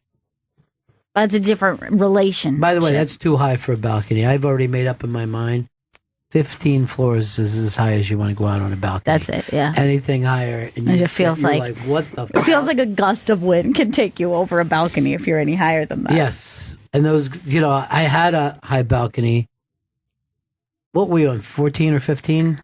We were on the 15th floor. And here was the thing is, I would look over at other people standing on their balconies. I would look at those idiots. There's nothing underneath them. But I'd be on my balcony smoking, fucking having the time of my life. But I would look over and go, that people look nuts. I think that's why heights is not number one for me, because of the just growing up in Florida, like Florida hotels with balconies, and then having lived somewhere with a balcony. Even now, it makes you comfortable with it. I'll go to any hotel. I go, can I have a balcony, please? I just want a fucking balcony. Is that too much to ask for? You say you're a hotel, not a motel. Vito, I said enclosed spaces. Gail has come up with heights. Which one for you? Heights. Wow. So here's the thing about small spaces. I grew up in like a converted studio apartment. So my whole life was in like a small space. So I've just learned how to deal with it being a larger man. I noticed this in an elevator. I do have, and I don't know what the number is, but I noticed that a lot of people leave like 8 at a time. Mm-hmm. Like we'll be on ours, there'll be 4 of us. And then all of a sudden, 6 people get on. You're like, this is weird. And then 8 people. So there's got to be a number where I go, this is much too small. Because then all of a sudden they'll go like this. Well, what if this elevator's stuck? Right. But I would never do that if there's 4 of us or 5 of us. That's not going to be comfortable. I think about this is that like if there's too many people in the elevator, you can't stretch out if it gets stuck. You can't like sit down or stretch your legs out and like sit on the floor. Yeah. You're just like, you're stuck in sardine position until you get out. But then I always think to myself, I'll start keeping everybody calm. That'll be my job. Right. I don't know why. I guess white man syndrome again. Right. Do not worry, everyone. There's white people working to get us out of here. White men. From the white fire department. So you are a heights guy. My big issue with height, one, I can't, if like I let somebody use my phone and they lean over an edge or something, I start getting like panicky. And it's also because like your phone could drop. Yeah, like I just imagine my phone dropping and them dropping, and then like I'm 6'2", 6'3", and my big fear is that usually my like I'm top heavy. Yeah, that's kind of what I was thinking. When I'm on a ledge and I look over, I'm like, oh, like I can flip over. Like, because look at his legs. Like his legs are not that use big. the couch. Stand up on that thing and then start to like lean towards the couch. Show us how you would naturally fall. Oh, he's scared up there. Yeah, he's not uncomfortable. He's not comfortable. So like if I go like this, it's just he's got so much top weight. Yeah, I see it now. Yeah. So I'm putting my arms back as a way to like be like. Oh, I thought you were acting like you had wings. No, I just want as much weight to be back here as possible. But he comes to a balcony like this. Now, having even said that, do you both, and Jen, you as well, do you still share the other fears? Is like, even if people say they don't have a fear of heights, I go, all right, what if you're on a pole? Right. 200 story. You know what I mean? Like at a certain point, you would think to yourself, this is crazy. I have a weird thing on subways with crowded spaces where if I'm on the, like, if I'm in the middle of a subway and it gets crowded, I'm panicking. I'm not going to get off at my stop. Yeah. I think that all of mine are like varying degrees of that. But for example, the deep water is one thing, but then I don't like heights, but I also went parasailing once, so it couldn't be so crippling that I wouldn't do something that involved, this is kind of scary. I think mine is more like, where can my imagination go easier? And the fact that I would fall off a cruise ship and be in deep water, no, I don't see that happening. I just don't. But something could happen where, you get buried alive. Yeah. You got a cough going on, buddy. There's just something stuck like right here. It's not even cum. It's a cum deposit. All right, now it's time to move on to the mess. Let's see what we got. On to the mess. I'm going to say all four of us can bet on Mr. Chris Stanley. Okay, and everyone his jump in. environmental fears. If you're just coming in, Gail has invented a new thing called environmental fears. Heights, small spaces, deep water. So we're going to look at Chris Stanley and try to imagine. Now, the thing is, with Chris, I know that he should be afraid of deep water, but I saw the pictures of him walking out deep, even though and being drunk, knowing that he could fucking just slide 2 inches. And by the way, I'll say this again. I can't imagine people who don't swim who even get near a pool. Yeah. That's crazy to me. Learn how to swim. Can't find the time. Heights, I think he's almost too stupid to be afraid. Yeah. I mean, he is kind of dumb and ignorant to be afraid of anything. Closed spaces, I know he's been in jail comfortably before. I slept on the floor once. So I can't imagine him having too many fears. Vito, I'm going to let you pick first. Give your reasoning. based on the way he acts in an elevator, even when there's nobody on it, and he's banging his head on the walls and he's pacing. I think small spaces. Now, Vito, I will only say this. I'm outside with him, and he'll do the same thing when he has nothing Right. but the planet Earth. It might to not be wander around. spatially related. No one paces as without any intention of anything coming out of it. Yeah, like normally a pace is like, hold on, let me think about this. You know what I mean? Right. Like you're like, and then you're like, aha, here's the answer. But he's just like burning a track into the ground. I just think he's saying inside his head, stupid, stupid. I'm a fucking idiot, fucking idiot, fucking idiot, fucking idiot. So you picked elevator because and I have seen him walk around an elevator. Banging his head on the wall as people get on. Well, because it stops constantly on NBC floors. You're not supposed to give us any stuff. Okay. Because we're all betting right now. Like only one Now, answer's in. When I was on jury duty one time, there was a cop, a fucking cop. I guess he had to talk in one of the juries, and he was pacing back and forth in an elevator, and I shit you not, a small packed elevator, and he was so freaked out that he was walking through people, like moving them out of the way. Holy shit. And I'm like, these motherfuckers are our cops? This is the fucking thin blue line? Jen? I'm gonna. Environmental fears. I feel like he's scared of heights. I'm gonna say this because he's a city kid. Yeah. And I feel like a lot of city kids have seen people, drop from, from top floors. Jumpers. They've seen, the head detach from the body, that whole thing. Yeah. So I feel like that should scare him a little bit. I feel like that. One thing that I do is, and I never did this before I lived in New York, I make sure the elevator floor is there every time I step onto an elevator. I don't do it on the first floor, but I do it when I'm leaving here. Like, there it is. But even that, if you just have that thing, because I've Yeah, like you so see many someone like times in the look Bronx. at your phone, but they Yeah. don't look down and they step into an empty elevator And- shaft. This is a thing that has happened. And you'll be like a young man in the Bronx. It's always like a Puerto Rican kid. He just fucking steps into an elevator shaft because the fucking door will open without the elevator being there. You hear the bing. There's no fucking room in there. It's just an empty. And you just have that thing of taking the fucking fall, and you're probably falling like 18 stories, and then your teeth first, right? Oh God! Why would you say it? It was one of the things. They said his teeth went up to his brain. So, Chris, I hear him saying, Oh, that could be it. interesting. Okay. All right. I have my guess.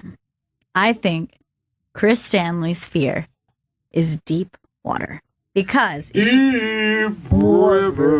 just because this drunk is standing at the ocean's edge, I don't think that's in his best judgment. I think that is a man who is blackout drunk.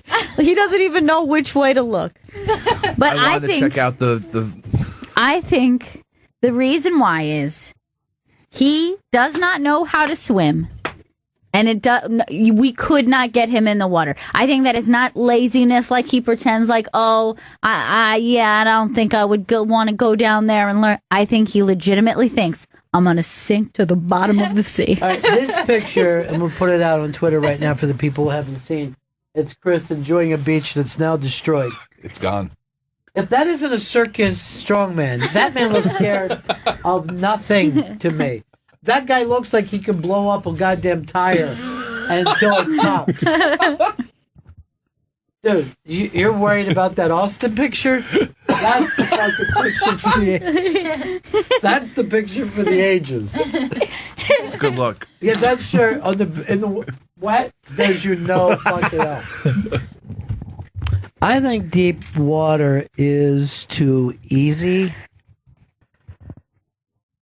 Maybe I've done this with everyone. It's just based on my own thing, but I'm giving them closed spaces, even though I'm the only one who's picked that. Remember, you could be stuck inside a pipe. Oh. Oh, God. Can't breathe now. Oh, God. Chris, Yes. in your dumbest part of your brain, Mm-hmm. what are you most afraid of? Well, it is not deep water Wow, you're Fuck, out, Gail. I'm out. And this is a 50-point question. Because I was able to rescue myself out of that water after I found myself You were passed drunk. out. You were drunk. That's not real I have bravery. no fear of the fucking ocean. So it is not deep water. And You I should have fear of the ocean. You can't You swim. cannot swim. Then you're just an idiot. I proved I could make my way back to shore. Make my way. Just big stepping all the Dude, way back. yeah. I've been swimming since I was a baby. Yes. And I have real fear of the ocean. Me too. Because I've seen horrible things happen. So I'm like, always be on guard when you're in the ocean. I understand. I feel like I'm a strong swimmer and it scares the shit out of me. I've been a strong swimmer my whole life. And when I see those Hawaii things with the waves, I'm like, why would those dudes do that? Yeah. You know? And there's no way you're getting saved by one of those little tiny orange things. Look, this isn't a question about my weight. All By right? the way, here's the other thing when you're in the ocean. The second that water pours down your throat, because I've had it happen to me a couple times, thinking is out the fucking window. Yeah. It's just pure panic. Also, I've been body surfing. Wave hits you. You like kind of get like Ass overhead. ass overhead, and you start to go, I don't know which way is up, and you can get yourself into a real panic. What Like if I- you start to somersault in the water and you don't know which way you're supposed to swim towards. Blow bubbles and follow the bubbles up. Oh, that's good. Yeah. I learned that from a little movie called Officer and a Gentleman. Thank you, mayonnaise. I know you've got no place else to go, but guess what? You found a home right here in the Navy Air Corps. You're not afraid of deep water. No, deep water means nothing to me. Okay. Between heights and closed spaces, Yeah. without a doubt, it is enclosed spaces. Yes! That freak me the fuck Damn out. it. Yes! Makes me want to like vomit. Like and dealing with fucking subway cars every day. It's just a giant and elevators. It's So- just a giant pain. in the So ass. me and spend Jenner- most of your time in enclosed Yes. spaces. And I fucking hate it. I don't like it. It doesn't make me feel good about myself. The other thing that was in my mind when he texted Vito that his train was stuck and he had to take his shit, and he said, "This is the worst fear of my life." It's going to start coming out soon, Vito. I get What that. did you expect Vito to do? I just need to tell someone. I need to like talk it out. I get So it that was text just- a lot. I get the text a lot. That's fucking trains are fucked. Half the shit stuck between stations. I'm a morning Ugh. shitter. And afternoon and evenings. Every morning he comes in, he drops his bag off, and then he disappears for 15 minutes. Dude, why don't you Because you don't go to the bathroom. I don't make a big Why do scene you shit about at it. your house in the morning? just shit at Doesn't even home? shower after. Or I would shit when say you of walk the- into the building. Don't walk into the office. In the past decade, I've done most of my shitting in an office.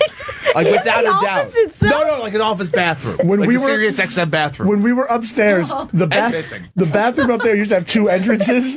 One where you could get on from where our office was, and one on the other side. Yeah. They closed down the entrance by our office, and Chris described it as the worst day of his life. It's like I just like easy access to when it's something when I gotta go. And we were right outside the bathroom. We did have a good spot, but when You have to go immediately, huh? When you have to go? When I You got don't feel like an urge coming on. You need It's just to- like, I'm shitting, I gotta run. You Yeah. need to strengthen those muscles. those bowels. You know why? Because he's got a dildo up there. Every fucking- That's why. no. So these are the problems I have to deal with, and without a doubt, confined spaces fucking annoy the fuck out of it. I don't like it. It seems to be shitting related. By the way, this is a beautiful way to set up the Lisa Schlesinger. Elisa Schlesinger Unmasked that's coming up in just a couple of minutes. He's filthy, is he not? Oh, God. It's disgusting. He's a filthy fuck. He really is. Filthy, disgusting bastard. Well, me and Vito were right about enclosed I spaces. kind of feel like he just changed his answer because he's sexist and he didn't want me or Jen to get it right. Yeah, that's probably true, too. No. Why isn't fire an environmental? Oh, fire. That changes the game. Oh, you're really afraid of fire, huh? How about a little Look, fire? you can't be this big and not be afraid of fire. What does that mean? You think small Just like a people- big. Wait, no, there Because was, I'm short, I'm just like, I can just move right through the flames. I don't know, something about fire being large, but like that Frankenstein instinct comes in, and you're like, fire bad. So you're afraid of a match? I don't like fucking lighting matches because especially they go out so quickly. A little lighter like that. That's but. But what if you put it like right under your hand or something? Okay, I'm not trying to get too close to the fire. If I I'm not, covered you in fucking gasoline. well, yeah, I would that not like to be be covered okay? in gasoline, and you come near me with a match. But something about like little matches is You have to just deal with Me, I have no fear of that because I'm so short. exactly. You could go right under the That's smoke. seriously really rude to do that to short people. Act like they don't have to worry about fire the way tall people. They don't have to worry about fucked up, shit when it you comes know. to fire. Fucked up. Why do you believe that? You could smoke rises, heat rises. So you just think we could just belly crawl our way out of every bad Yeah. situation? Heat rises, but the fire, the flame starts at the bottom. Fire goes. No. Smoke goes up. The fire's in Oh, one yeah, spot. fire. What are you afraid of Levitates? smoke? Smoke is as when there's smoke, there's fire. Yeah, but no one is afraid of smoke. People are afraid of fire. But smoke, if you inhale some bad fumes, you're fucked in the But people long don't run. have a fear of that. There's a lot of things that can happen to you that people don't have a fear of. I have a You know fear what of I mean? smoke So and you're fire. telling me if somebody just said, we assure you there's no fire here, but this room's going to fill with smoke. Yeah, because you'll choke on the smoke. You'll be like, You're going to choke on a cock. If anything. Is that your fear? That's Vito. That's Vito sucking dick. Thank you, Chris. Thank you. Well, this turned homophobic within seconds.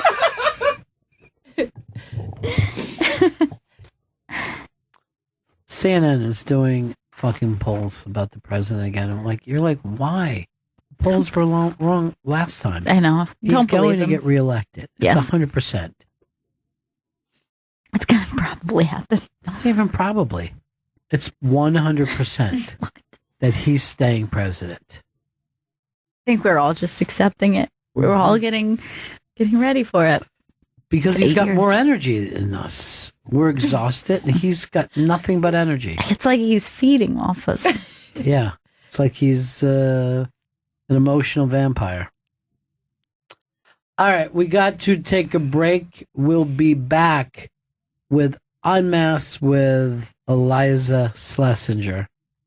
That's coming up next. Hope to see you out Saturday night at the Stand. And I may end up doing this as part of my Oh, nice, yeah. One of my crowdsources ideas that I want to do is bring up topics and fuck around with the crowd rather than just talking to one person Right. and their stupid wife. I'd rather see if we can't put some things like that out there. I love it. Yeah. Environmental fears. I'll make sure I give you credit, or I'll just have you explain it. I'll throw it to you. Okay. I know that your biggest fear is public speaking. Oh, I am terrified. Yeah. My biggest fear is not speaking in public. Being in a situation where I have to be quiet for a long amount of time. You go burp or a cough? Burp. God. Burpee. This is really aggressive. Is that what that odor is?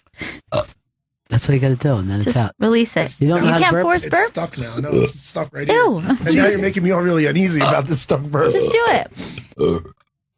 You don't know how to burp. Come on, bro. Oh, you need to learn. Ooh, now- No, take it. Inhale the air first. You're going to throw up, dude. You're doing it wrong. He's dry heaving right now. You have a hard time throwing up? You're one of those people that can't throw up? I know people like that. No, I'm really good at throwing up. Good. Congratulations. My biggest fear is you'll keep throwing up until you drown in it.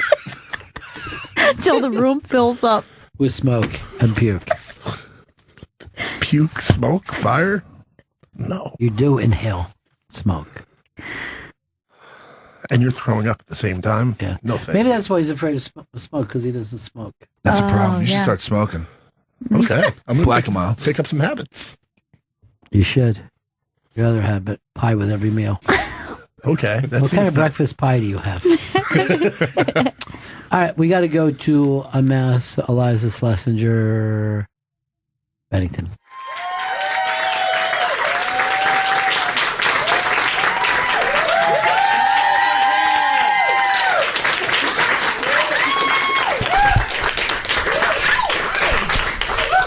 Very nice reception. Thank you.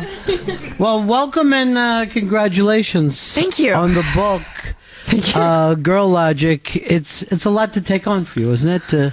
Writing a book is hard. Yeah. It's but it's spread out over a long time. You know, it took about a year to write it, just with all the other projects and stuff. It's a lot to take on emotionally because you wonder. You're like, I'm bearing my soul. I'm a pretty open person, but I'm like, here's some personal things that I don't talk about a lot. And you hope that people are receptive, and you hope that you didn't just do all that and no one was interested. Like, oh, you had an abortion? Cool. Anyways, Yeah. we hate you. Like, oh, you had a nose job? Yeah, welcome to New York. Nobody cares. That is the funny thing about that, too, because when you tell something comedically, you have a shield and a sword with you. But if you're just saying, here are facts about my life, Yep. then you're exposed like a kid again. Sure. And especially, I think, in the climate we're living in, everything you say, you have to also announce your awareness of the opposite. So you can't, like, I love blue, but that doesn't mean that if you love red, it's not Yeah. okay, because we're all so ready to, like, fight for our politics and our ideals. So, you know, I think I come off a tiny bit apologetic at times. Not so much apologetic, but too hyper aware that somebody might not like it, when the Yeah. truth is, like, this is my life, these are my choices, I'm proud of it, I'm not ashamed of who I am or where I've come from or anything. But I do, if I could do a little bit of it again, I don't think I'd have more of a fuck you attitude, but I think it'd be more like, and that's it, folks, don't care if you like it or not. Right. But I think as a woman, and this book deals with that, you're kind of always cognizant of, is it too abrasive? Are people not ready to embrace an abrasive woman? Right. And It's a tough that's thing. that's true. That's something that Bill Burr doesn't worry about. Bill Nope. Burr will say something Sure. contrarian just to dig Just that to hole. be contrarian. Yeah. And as a white male, a middle-aged white male with comic chops, he has the luxury of doing so. Yeah. And I think he's brilliant, by the way, so this Yeah. is not against him. But for women, it almost works the opposite. If you're overweight, people don't like you. If you're attractive, people don't like you. If you're the wrong shade, people don't like you. And so then it's like, okay, we'll just find the people that do like you. But it's about your personal journey as you wade through the opposition day to day. And it takes a beat to, you know, find your footing, I think. Or if that ever happens. It might not ever happen for some people. Yeah. Sorry. Yeah. Sorry. I'm not sorry. I'm bold. Putting it out there. But even by saying that, like, okay, here's something, let's say Bill Burr or Jim Jeffries can do. Yep. Even by saying that could offend someone because. Sure. Yeah. I mean, people get offended for everything. By virtue Yeah. of the fact that you woke up this morning, you have upset the majority of your countrymen. So just go forth in the direction of your dreams, I guess. Well, in keeping with that, there's a Thoreau quote for you. I think it botched it. I think it worked though. I really did. I feel like people are going to be. I'm go going for it. forth. Yes. I'm pissing off everyone. But the foreword to your book, written by a friend of yours, Yes. who to me is somebody that everybody's always liked. And Yeah. she said something the other day Yep. that stuff blew up. I want to talk about that. Real red letter day for me. We got a rapist publishing my book, and then we had everyone hating Mayim. Let me go on record, and I've done this before. I don't think we stand up for people that we care about enough. I think it's always like, oh, they got, well, I'd better duck my head. Yeah. And I've I make a habit of standing up for things that I believe in. Mayim Bialik wrote a New York Times op-ed piece that some people didn't agree with, but I think for me, whether it was written well or not, or whether you liked it or not, we have this insatiable desire to tear people down. It's like the schadenfreude of watching something painful happen to someone, but more specifically, we do have that desire to tear women down, and it is oftentimes other women.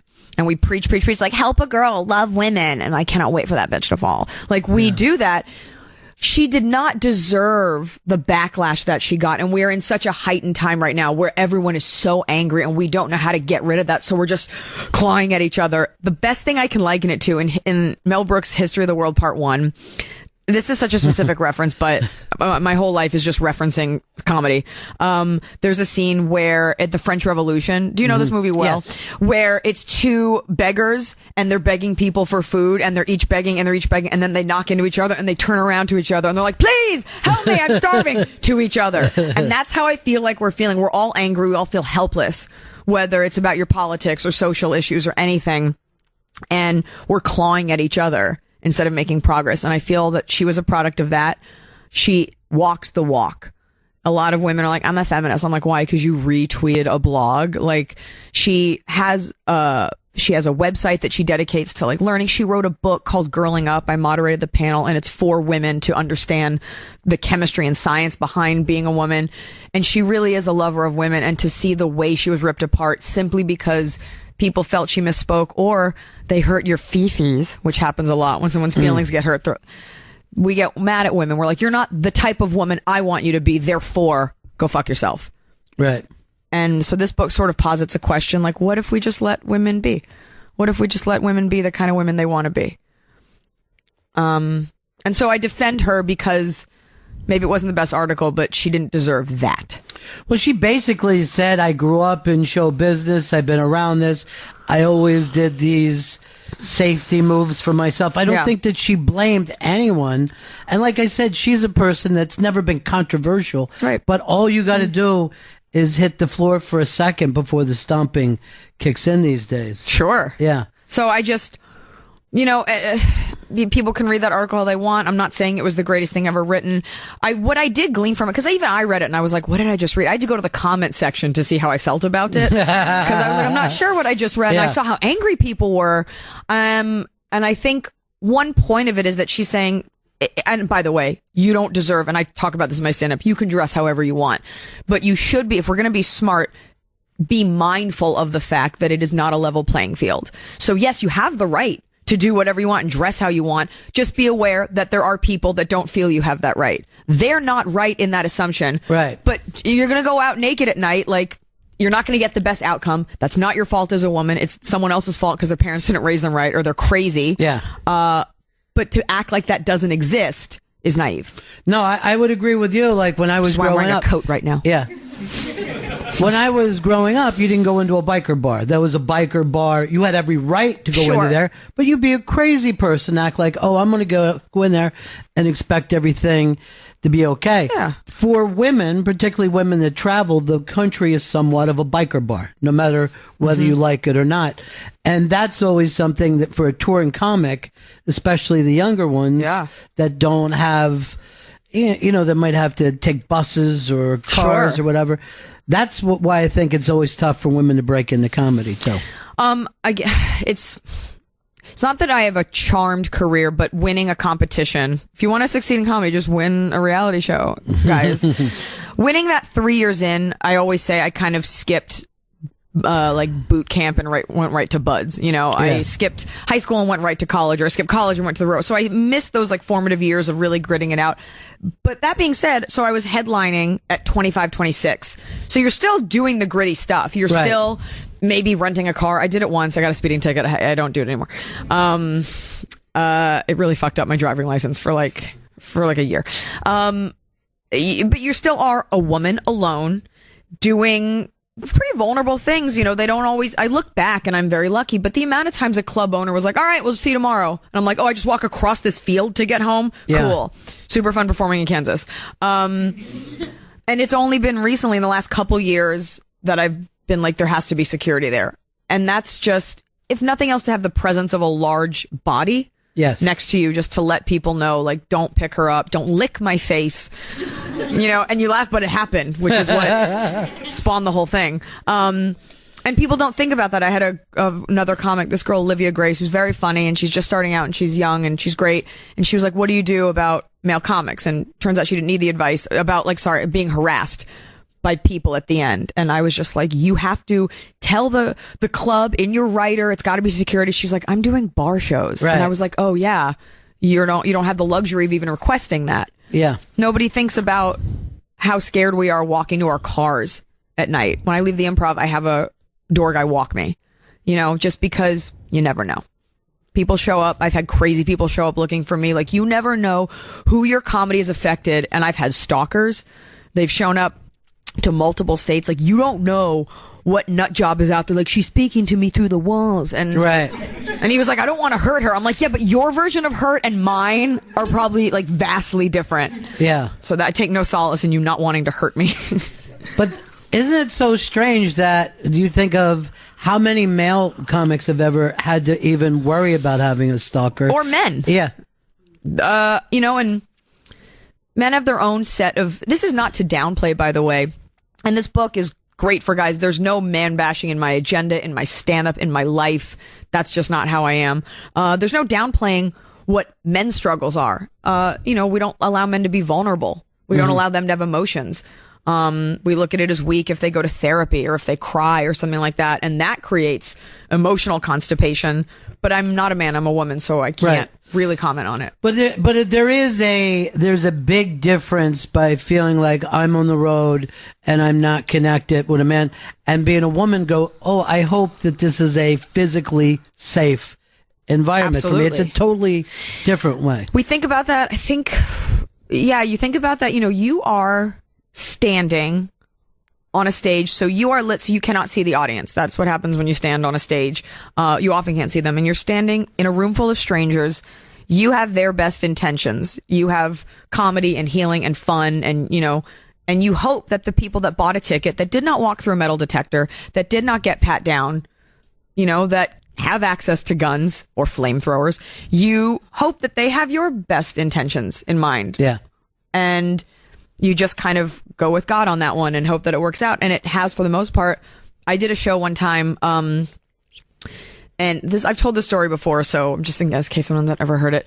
I was on stage, and when the crowd would laugh, there's different kinds of hecklers. There's positive hecklers that are like loving it, and they're really vocal about how I love it. It's me. I'm like, you're not the only one here.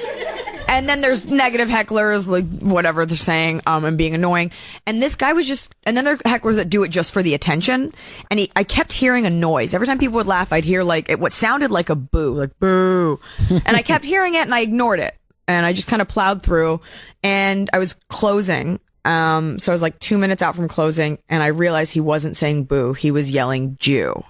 He'd been yelling it the whole time. And I was like, all right, fine. So, because then you have a choice as a comic. You're like, do I submarine all the good feelings we have from tonight and like wreck this guy, ruin my closer, leave on a weird note? Do I just get off the stage? So this is a long time ago. So I got off the stage, and I was in the green room, and I was with my dog, and the door opened, and it was him. And he was like, love you. And he was drunk, and he was like, love you, even though you're a Jew. And I just remember this like weird maternal instinct kicked in. My only thought was protect the dog. And I grabbed her. But the fact that that club didn't think, oh, we should have somebody standing by that room, put a lock on the door, something. Yeah. And I don't even remember fear being a thing as much as just protect the dog. Yeah. But that's like a real thing. And I'm sure women have it way worse with maybe even people that they know. You know, that was one thing that happened to me in my youth.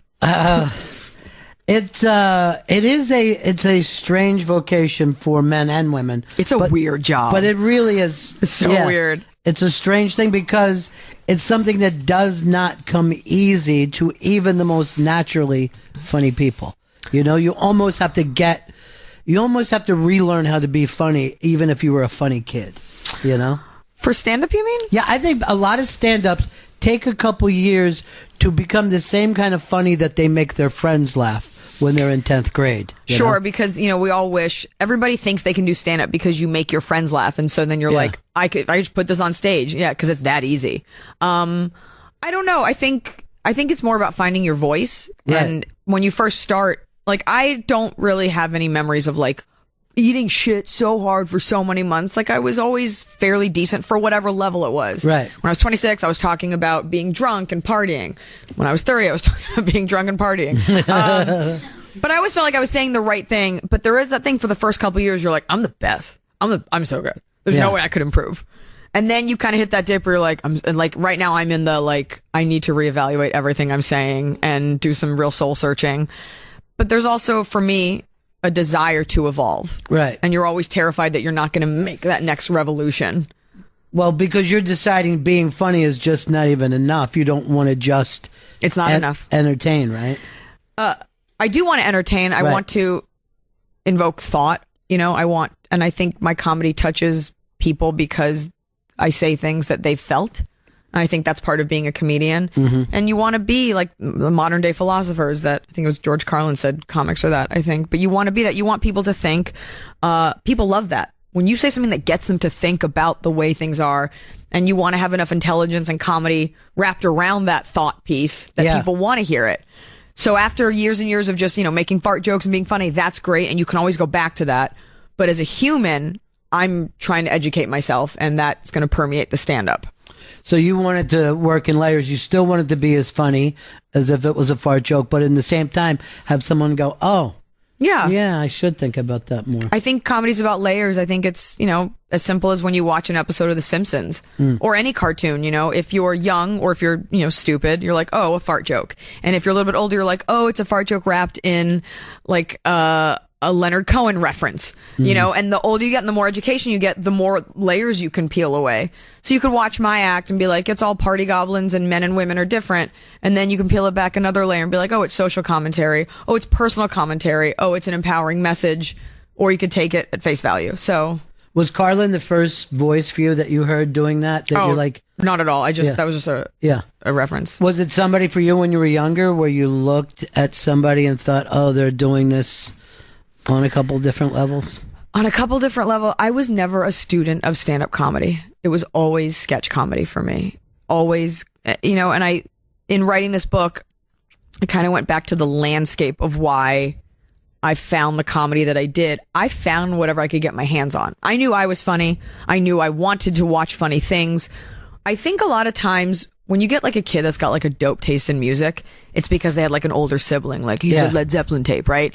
I was the older sibling and I had Kiss FM and I live in Dallas, Texas, with my mother. My dad wasn't even there to be like, here's a Chicago record. My mom listened to like Linda Ronstadt and like Barbra Streisand and like, that's cool. So I know that now, but, and so for comedy, like it's not, my parents are very funny, but I watch, to this day, I love TV. Like you could just put on like an NBA League Pass and I'll just stare at like Charles Barkley do a commentary. And I don't even watch sports. Like I just love TV. So I would watch whatever I could find. And I remember watching Martin. I remember turning the TV down low because it was past my bedtime. That and Living Color, Bernie Mac. There are a lot of black comedians. Yeah. I have to say black comedians because in the last interview I said black comedy and my PR guy was like, it sounds like you mean like sad comedy. I'm like, okay, Martin's not sad. Well, kind of. There are times. But by the way, Bernie Mac, I think, everyone should go back because I think that was just genius, man. That cadence? Yeah. That cadence cannot be replicated. Like, he could read the phone book. Yeah. And it was just funny. But I watched, Kids in the Hall was huge. I thought that was brilliant. And in Saturday Night Live. And so my comedy takes a page from all that because it's very textured. Everything's like a little vignette, like a sketch that I see so vividly in my head. It's not set up punch. Not that there's anything wrong with set up punch. That's amazing if that's your craft. Because somebody's going to be like, hey, I set up punch. Wrong? I hope you die. By the way, don't read the comment sections to anything. No matter what the article is, No. the comment sections are always brutal. Yeah, you can't help. You'll read like a couple, like, oh, maybe there's some good ones, and it's always like, you Jew bitch. And it's all, by the way, it's never somebody thoughtful. It's always a faceless egg, and it's some kid from like a country you've never heard of who like got a hold of internet. I was getting ready this morning, and I was doing an Instagram live, and I was just talking about the book. Today's my book day, and it's, mostly fans, and some guy was just like, hey. And it was just some kid, I don't know where he's from, and then he just wrote, fuck you. But at the same time, I remember being like 14 when AOL like chat rooms were around, and there were all these like lesbian chat rooms, single chat rooms, and we would just bust in and be like, penis! Like, it's funny to blow up someone's spot. Yeah. So it's not real. But yeah, it isn't real, and yet real. sometimes it feels real. It feels real when you're ensconced in it, or if you're like the subject of a problem, or if you wrote an article, or if you said something and you're in this world of angry commentary. But what's so fascinating is if you switch platforms, it kind of goes away. Yeah. I remember having like the full wrath of hashtag Make America Great Again come at me because I said something that wasn't untrue about Trump being racist, like whatever, we've all heard it. And it just, someone picked up that tweet, and that day I decided, like, I was getting crucified.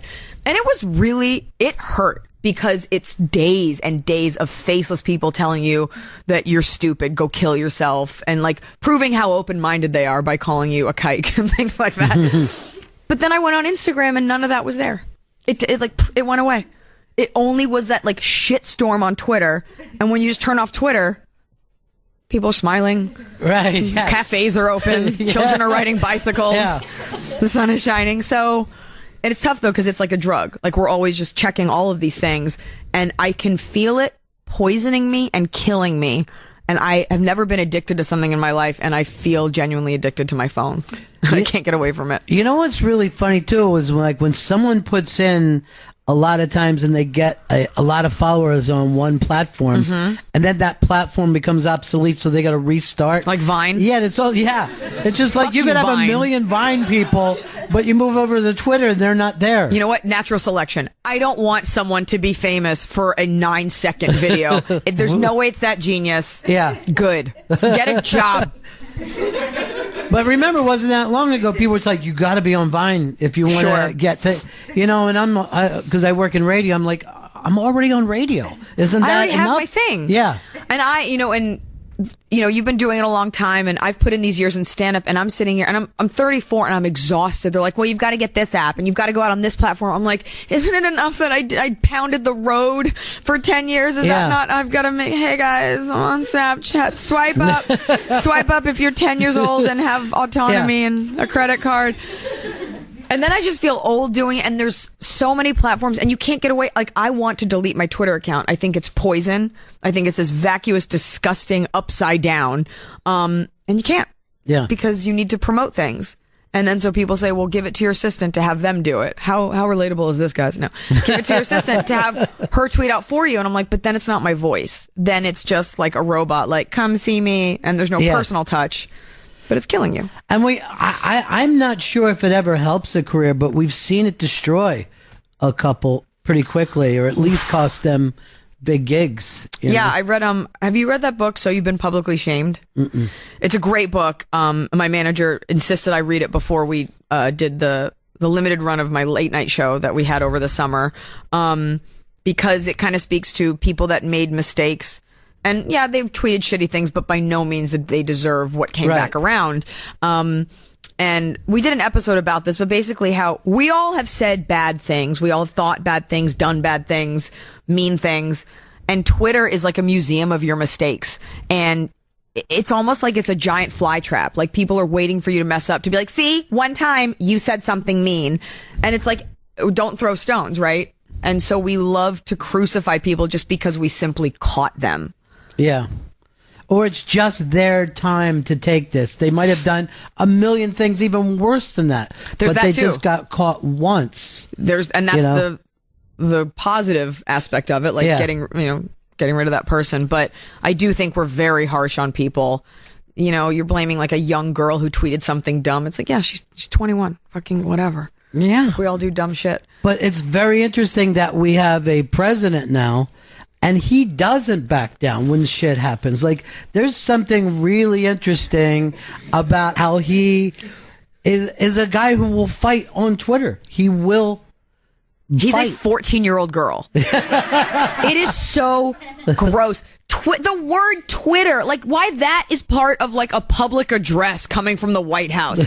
Twitter, like, it's so insane, and there's no control over him, and it's like a little girl throwing a temper tantrum, and it makes our country look weak. It scares us, as he's the leader of the free world and of our country, and we're just like, oh my god, the captain of the ship is drunk. Like, and it's sad, and he shouldn't have access to that. I'm sorry.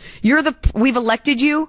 You got to lose. You have security we're paying for. You have to lose a little bit of your, I guess, private citizen luxuries, or regular citizen luxuries, because I guess you're the most private citizen. He shouldn't have that. And that's great that he like stands up for stuff. It'd be great if he was standing up for stuff that like benefited everyone.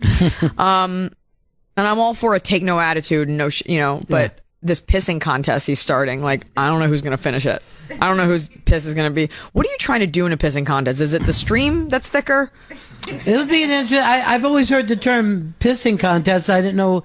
Are we pissing on each other? What happens? This there? guy, you feel like you would know. You look like a tough guy. Is it the longest? Is it the most amount of urine?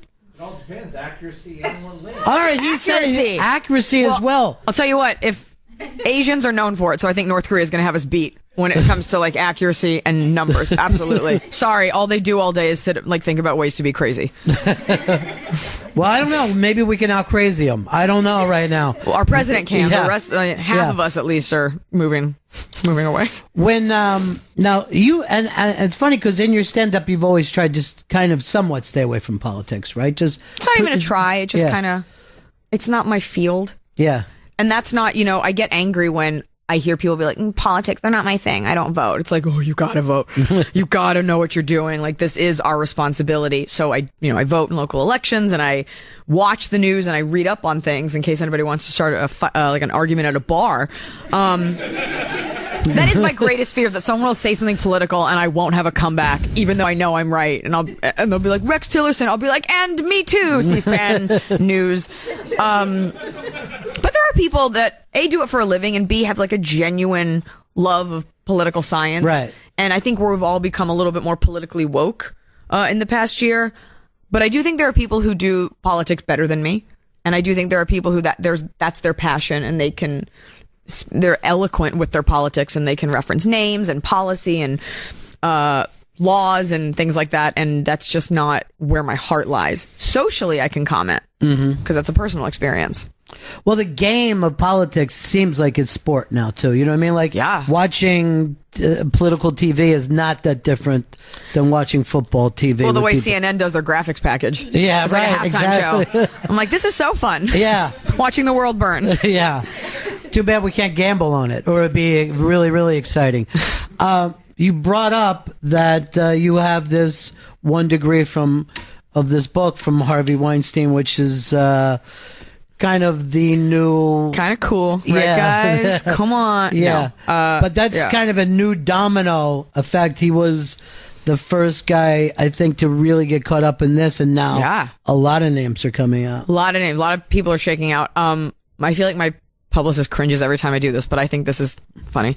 The book was published by Weinstein Books, so and then that whole thing happened, and so my book, Weinstein immediately got absorbed by Hachette Book Group, and that's who I have been doing my publicity for. But my book was the last one to have this like Weinstein insignia, so that's not the cool part. But I kind of liken it to like how your grandpa probably stole some like Nazi paraphernalia from World War II. Like, some of us in this room like have a plate with a swastika on it, right? And you're like, they don't make these anymore because they're bad. So I'm likening the Harvey Weinstein W, ironically, to a swastika. And so this book came out, and with that, and I kind of got out ahead of it. I just released a statement condemning him, but I also was not about to back away in any shape or form. Not that anyone would ask me to, but there's always that one idiot out there that would be like, how could you release a book with Weinstein? And then I'd be like, how can you not know how long it takes to write a book? I can't stop the presses. This is a lot of money. And So I just completely condemning what he did and saying that if I didn't stand up for this book, which is all about empowerment and strength and love, then it would be an example of a guy doing something horrible and a woman paying the price. And Weinstein Books, it's a small company. It's 2 women who did this with me. Yeah. It's not like me and Harvey sitting up writing a draft. Yeah. Which really would have been a collectible there. Wouldn't that? It would have been a great one. Woof. Yeah. Had you ever met Harvey, though? No. Never met him. You know, I had met him. I have no problem talking shit, though. Yeah. No.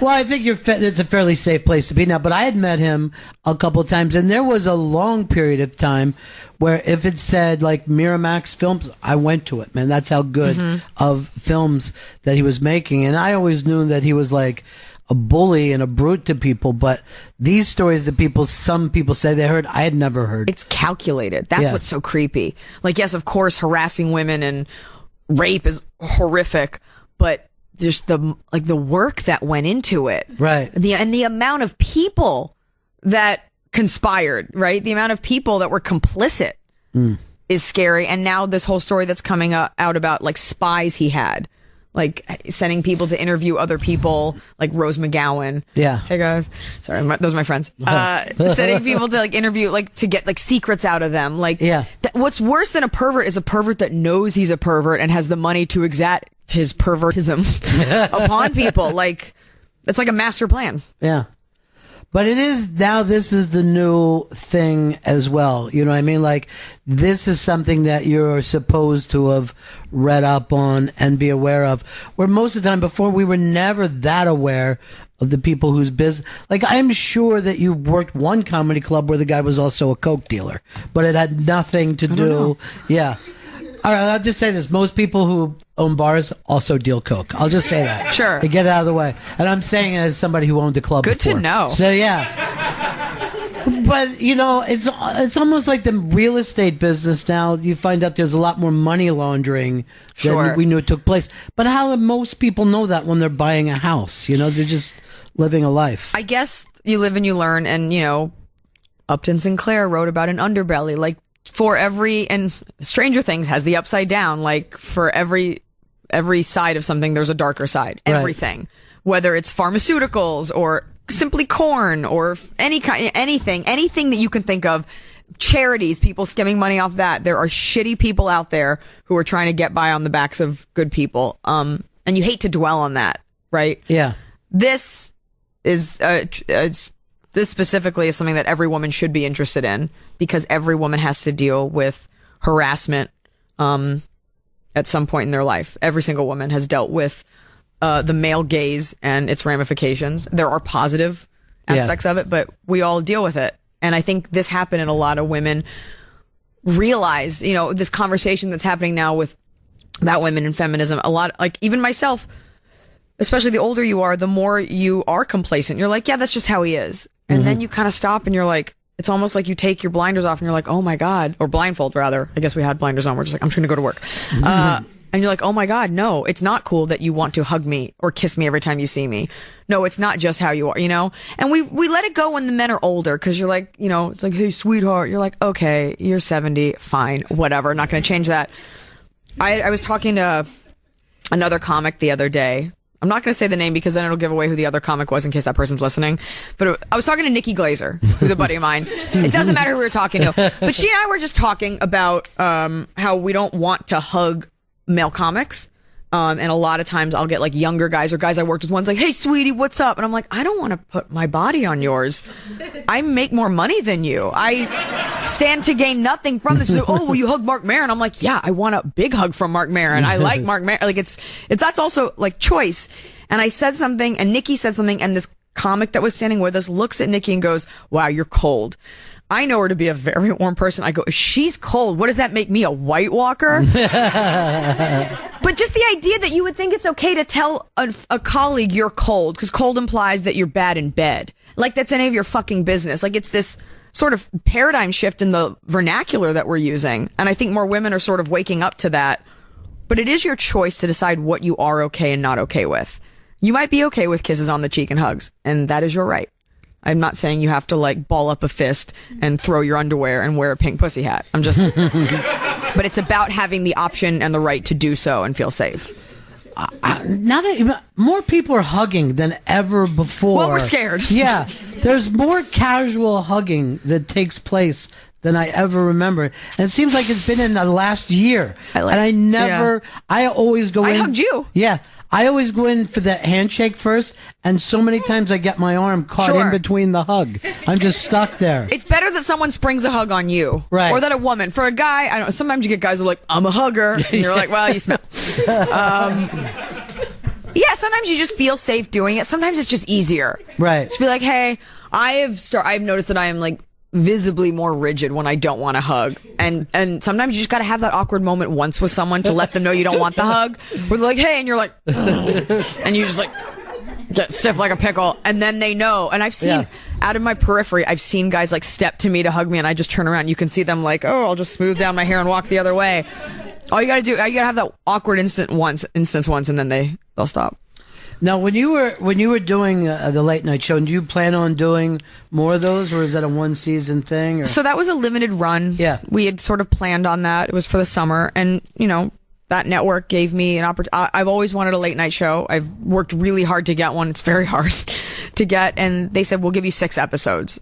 So I'd be insane, and I kind of knowing it wasn't going to be more than that, but I was like, at least I can do these 6, right, and show what I can do. So we are shopping. Me and my Civic.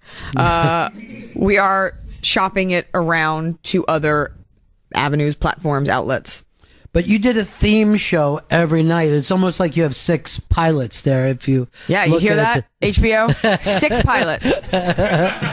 But was that your plan to do it that way? That was my idea. Yeah, because it's always like, well, what makes your show different? I'm like, I don't know. I'm a woman. And I'm saying things that I think need to be heard, but that wasn't enough.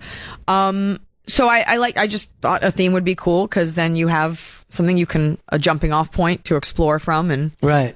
As long as it's funny, I think people want to listen. It was funny, but most of those themes are pretty heavy at the same time, And what broke my heart was the amount that I wasn't allowed to say. Really? Yeah, and it would be like we had a segment. Or it would be stuff, and I'd say, and they'd be like, "You know what? It's just not for our demo." I'm like, "It's not for women." Like, basically, the idea was always like, women can't hear this. You can't speak that way to women. And I'm like, but who? If not me, who? Like, who is going to speak honestly? Everybody, we paint women with these broad brushstrokes of like white wine guzzling. Like, I can't adult today. Like, I'm eating pizza. That makes me relatable. Oh, I'm drunk at work. Like, no, I have my shit together. I drink at appropriate times. Sometimes I'm tired, but we paint them as these like haphazard, like I'm falling over. We always describe women like in pilots. When I read for shows, it's always like, Kelsey's a mother, not sure about love or dating, and she's trying to go back to school, and she's secretly psychic. Can she carry coffee and not fall in the bushes? Oh, Kelsey, it's never, he's a father and a fireman. Is he going to make it? It's never a problem. Yeah. When really women are the biggest multitaskers. Yeah. So I felt sort of shackled. I wanted to do a show where we could ask questions, and the network would get very squirmish about that. And I feel like we have so many shows where people stand on the bully pulpit and they're like, "This is how it is. This is my thought." And I'm like, what if we asked questions? More importantly, gave people a chance to answer them. I think we're so scared in our society of offending anyone now that we close our minds. Cause like, I accept you. I don't see color or shape or size or anything. And no one's learning about anyone. No one's allowed to ask a question. Sure. Wouldn't it be great if somebody stood there, Jewish, black, trans, Puerto Rican, whatever you are, and you're like, here are 10 facts about my people that you probably didn't know. And as a Jew, I can tell you that's why people think that we eat babies and drink blood. Because when your practices are shrouded or when you don't answer things, people make up their own version. Sure. I went to a Day of the Dead celebration in Hollywood. It's a huge thing. And I got like a little bit of flack because I did the skull makeup. And I went respectfully. I went because in LA, like, everyone's Mexican, and they had this huge festival, and it's a part of their culture, and I went to watch. And they have people there. If you pay them, they'll paint your faces. It's definitely capitalism at work. No one was there to hurt anyone's feelings. And people, of course, it was other white people. How dare you appropriate their face paint? No Mexican person cared. And they got like really upset about it. And I was just like, if you don't explain what that party's about, then it's just a lot of people in a cemetery dressed like skeletons talking about the dead walking among them. Like, you need to let people know what your culture is so people don't make up their own version. Does that make sense? Sure, it does make sense. And people are afraid to ask because they don't want to look ignorant. People are scared. They're angry. I just think this book was me splitting open my head to be like, here's how a lot of women think. Please don't call us crazy. And cultural appropriation is the whole point of the United States. It's something that we've done since the beginning.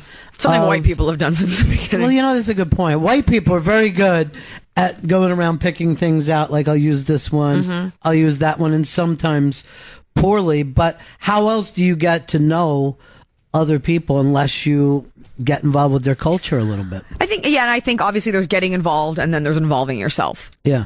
And so the getting involved is like respectfully, and then involving yourself is like, I'm imitating this. Oh my God, do you want something crazy? Semi-unrelated? Sure. Semi-related. We went out for Halloween in our makeup, and we went to a restaurant, and there were two people in afros.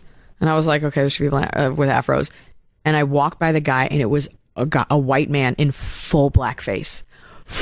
And you don't see that. I was in West Hollywood, like liberal capital, like gay capital of the world, like, and full blackface, and he's sitting with a black woman, and I'm thinking, okay, maybe she told him to do it. Maybe he lost a bet, or maybe she was like, I'll sponsor you for the night. Like, this is okay.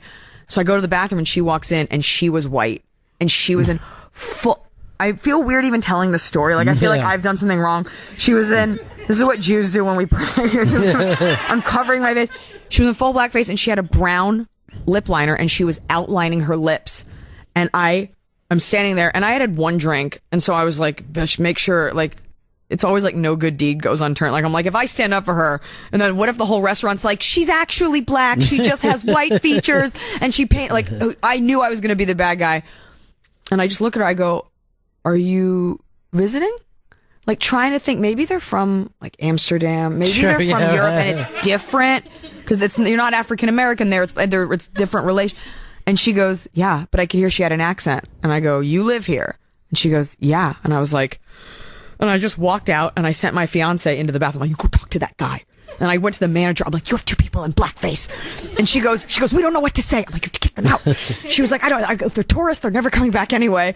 And she goes, you go say something. I go, I can't. I'm already appropriating Mexican culture. I can't go over to them.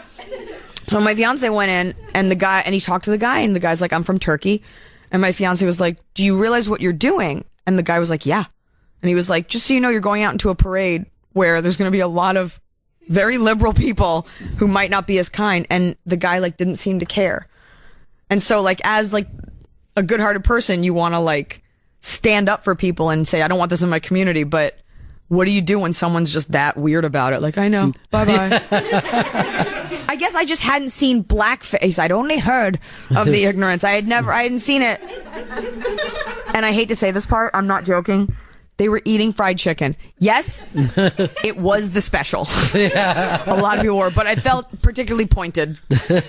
And that was a couple days ago. That was just a couple days ago. What do you do? What could I have done? Yeah. This is progress, ladies and gentlemen. This is the United States constantly moving forward. I did the white solution. I said something to a manager.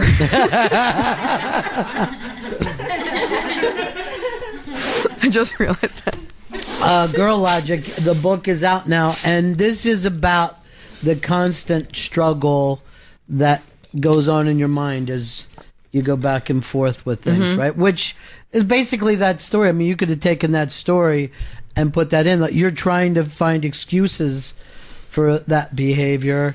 At the same time, you're kind of condemning it. Sure. But you always feel like that wrestling match is taking place. Yeah, I mean, and that one probably, my fiance felt the same way, and he's not a woman. But for women, it's this constant taking into account other people's perception of you, the way you're taking a temperature of the way you feel, what outcome you want.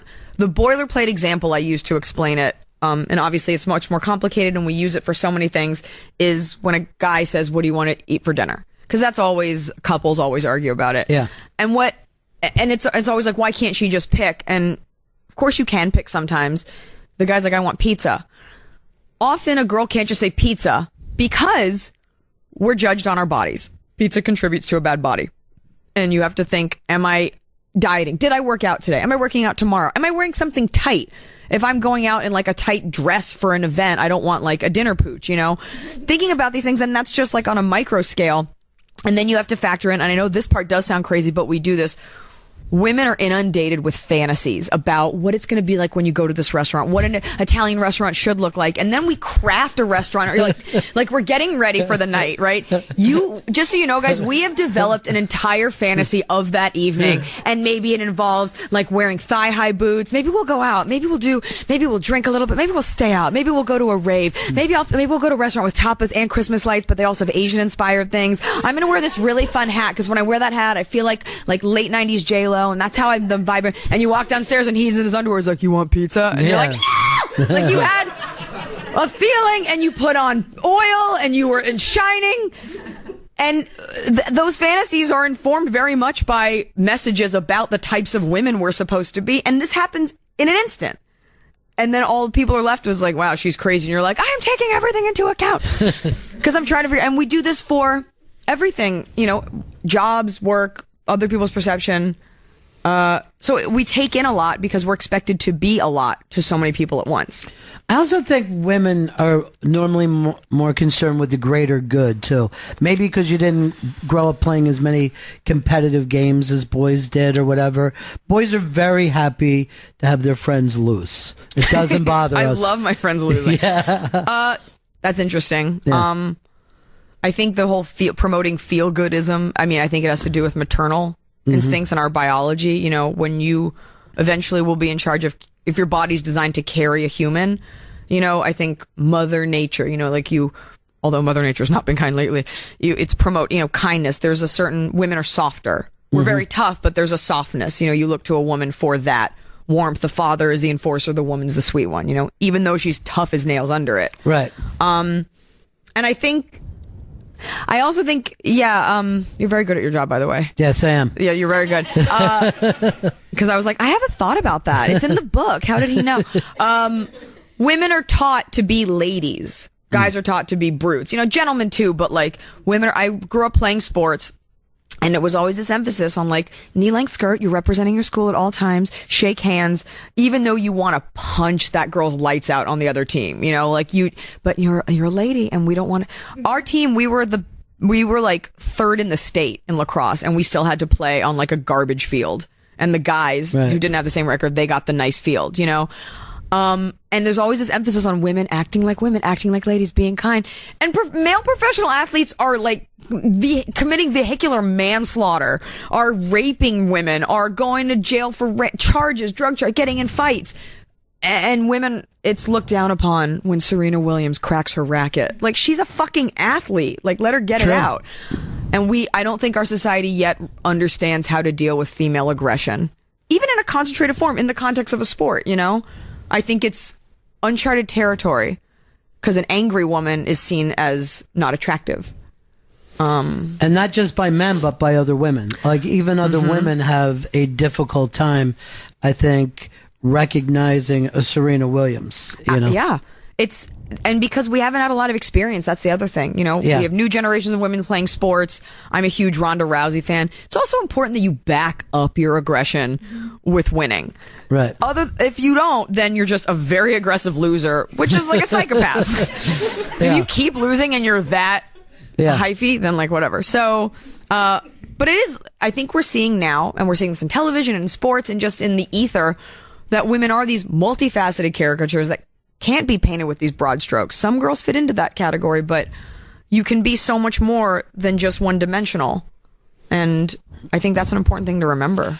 And the progress always takes time. Like, each one of these people that we're talking about is somewhat pioneering in their sport. So it takes people a little time to catch up. Like, during his lifetime, there wasn't a majority of Americans who were like, yeah, that Martin Luther King, he's doing a lot of good stuff. Right. It took years after he's dead now, and then people are like, yeah, we're going to name a block after him. At the time, though, and Ali was the same way over his lifetime. Muhammad Ali was not loved by a majority. It takes hindsight because people evolve slower than their cultures, right? And that is, I always get asked when I pitch stuff, they're like, well, who are you like? And I'm like, I don't know. I might look like a girl that you went to school with, but You don't want to have the answer, here's who I'm like, because then you're like them. I think, especially for women, there's this emphasis on like being like everyone else. And we have and then when you do fall in line, then we call you things like basic, which I never use that word. Because guess what? Uggs are fucking comfortable. It doesn't make you basic if you wear them. Right. My feet hurt from the heels you made me wear so you could look at my butt. Yeah. You're faulted whatever you do as a woman. And my go-to example is, men always tell you to smile because then it makes you more accessible, more approachable. But you know what smiling causes? Wrinkles. And when you have wrinkles, guess who doesn't think you're attractive? Men. So it's like a joke, but it's also not a joke. Sometimes not a joke. Not at all.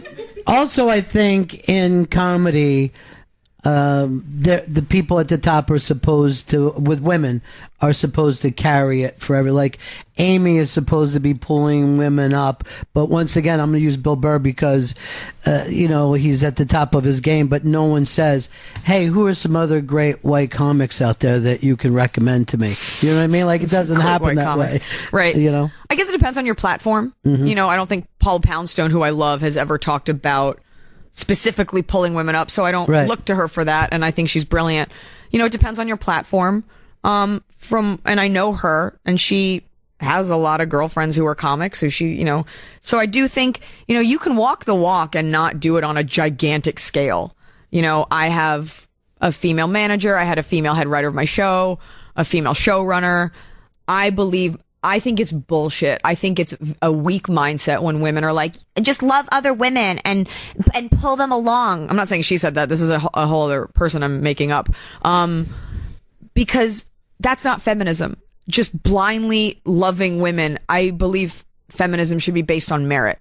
I believe that I should give you a chance, but I'm not going to give you the job just because you're a woman. I'll give you a job because you're good. We ran into that when we were hiring at Freeform. Like, you have to hire X, Y, and Z. And I was like, even if they suck, they're like, we got to fill that quota. Right. I wouldn't want a job knowing, I know I'd be good enough, but I wouldn't want a job knowing, like, we needed a blonde Jew. And yeah. You had to be here. And I'm like, I can't dunk. They're like, we needed you on the team. Sorry. So. Well, one of the things I think has to do with your success, and it comes through your book and in your work, is you are really driven. You're a driven person. Am I wrong when I say that? You're very right. And then that makes it tough to be around people who are less driven. Yeah. So no one's ever going to care as much as you do about the thing that you care about. And that's a tough thing to reconcile when you see somebody drop the ball, or when someone is a part of your team and they make a typo on a social media thing, or when they, don't do their job.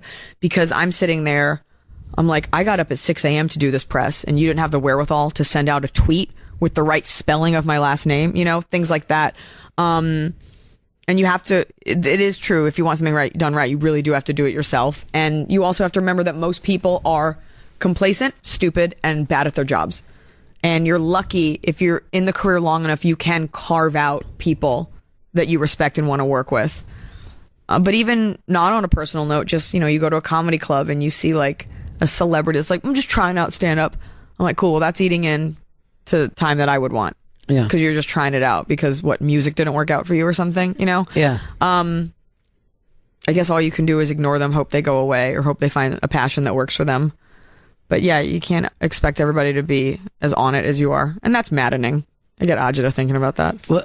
Was that drive there when you were a kid, or did it just take place after stand-up? I had a drive to look like I was being driven as a kid. I went to a lovely private school that was highly academic.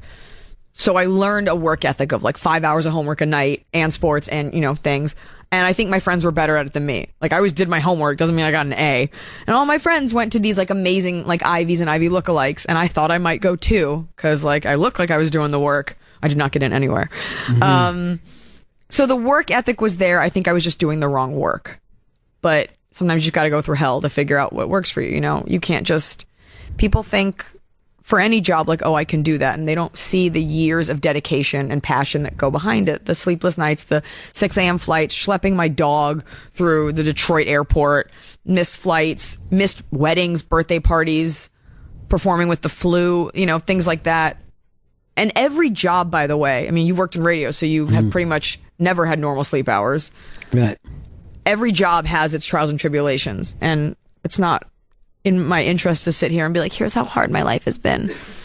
Well, even one of the things I mean by that was watching your Freeform show, you had enough material in that one show that could have been twice as long. You hear that, Freeform? I mean, that you show. Fucked up. Yeah.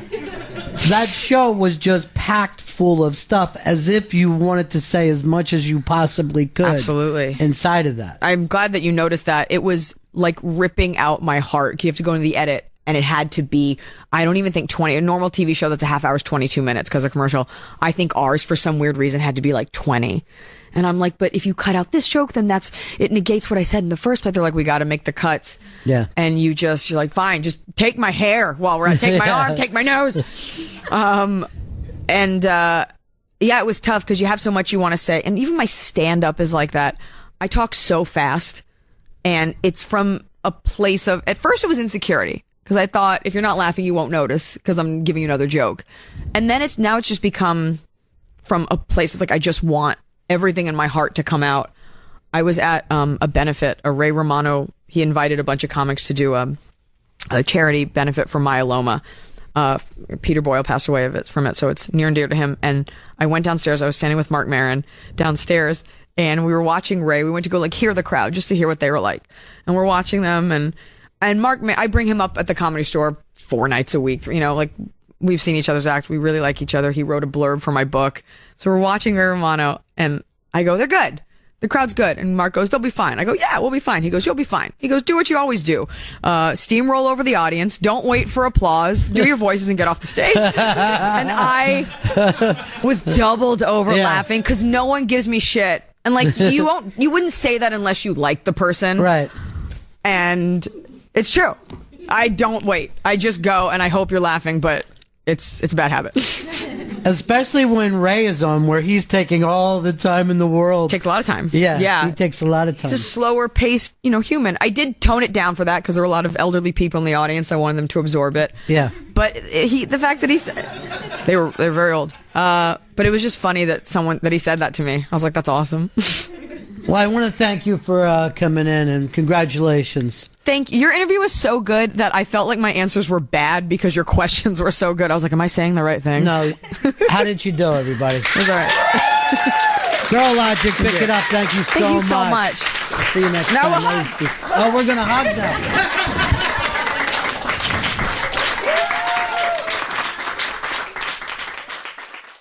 now. Ladies and gentlemen, the evening is over. We hope you all enjoyed yourselves, and we'll see you all again in 1974. Good evening!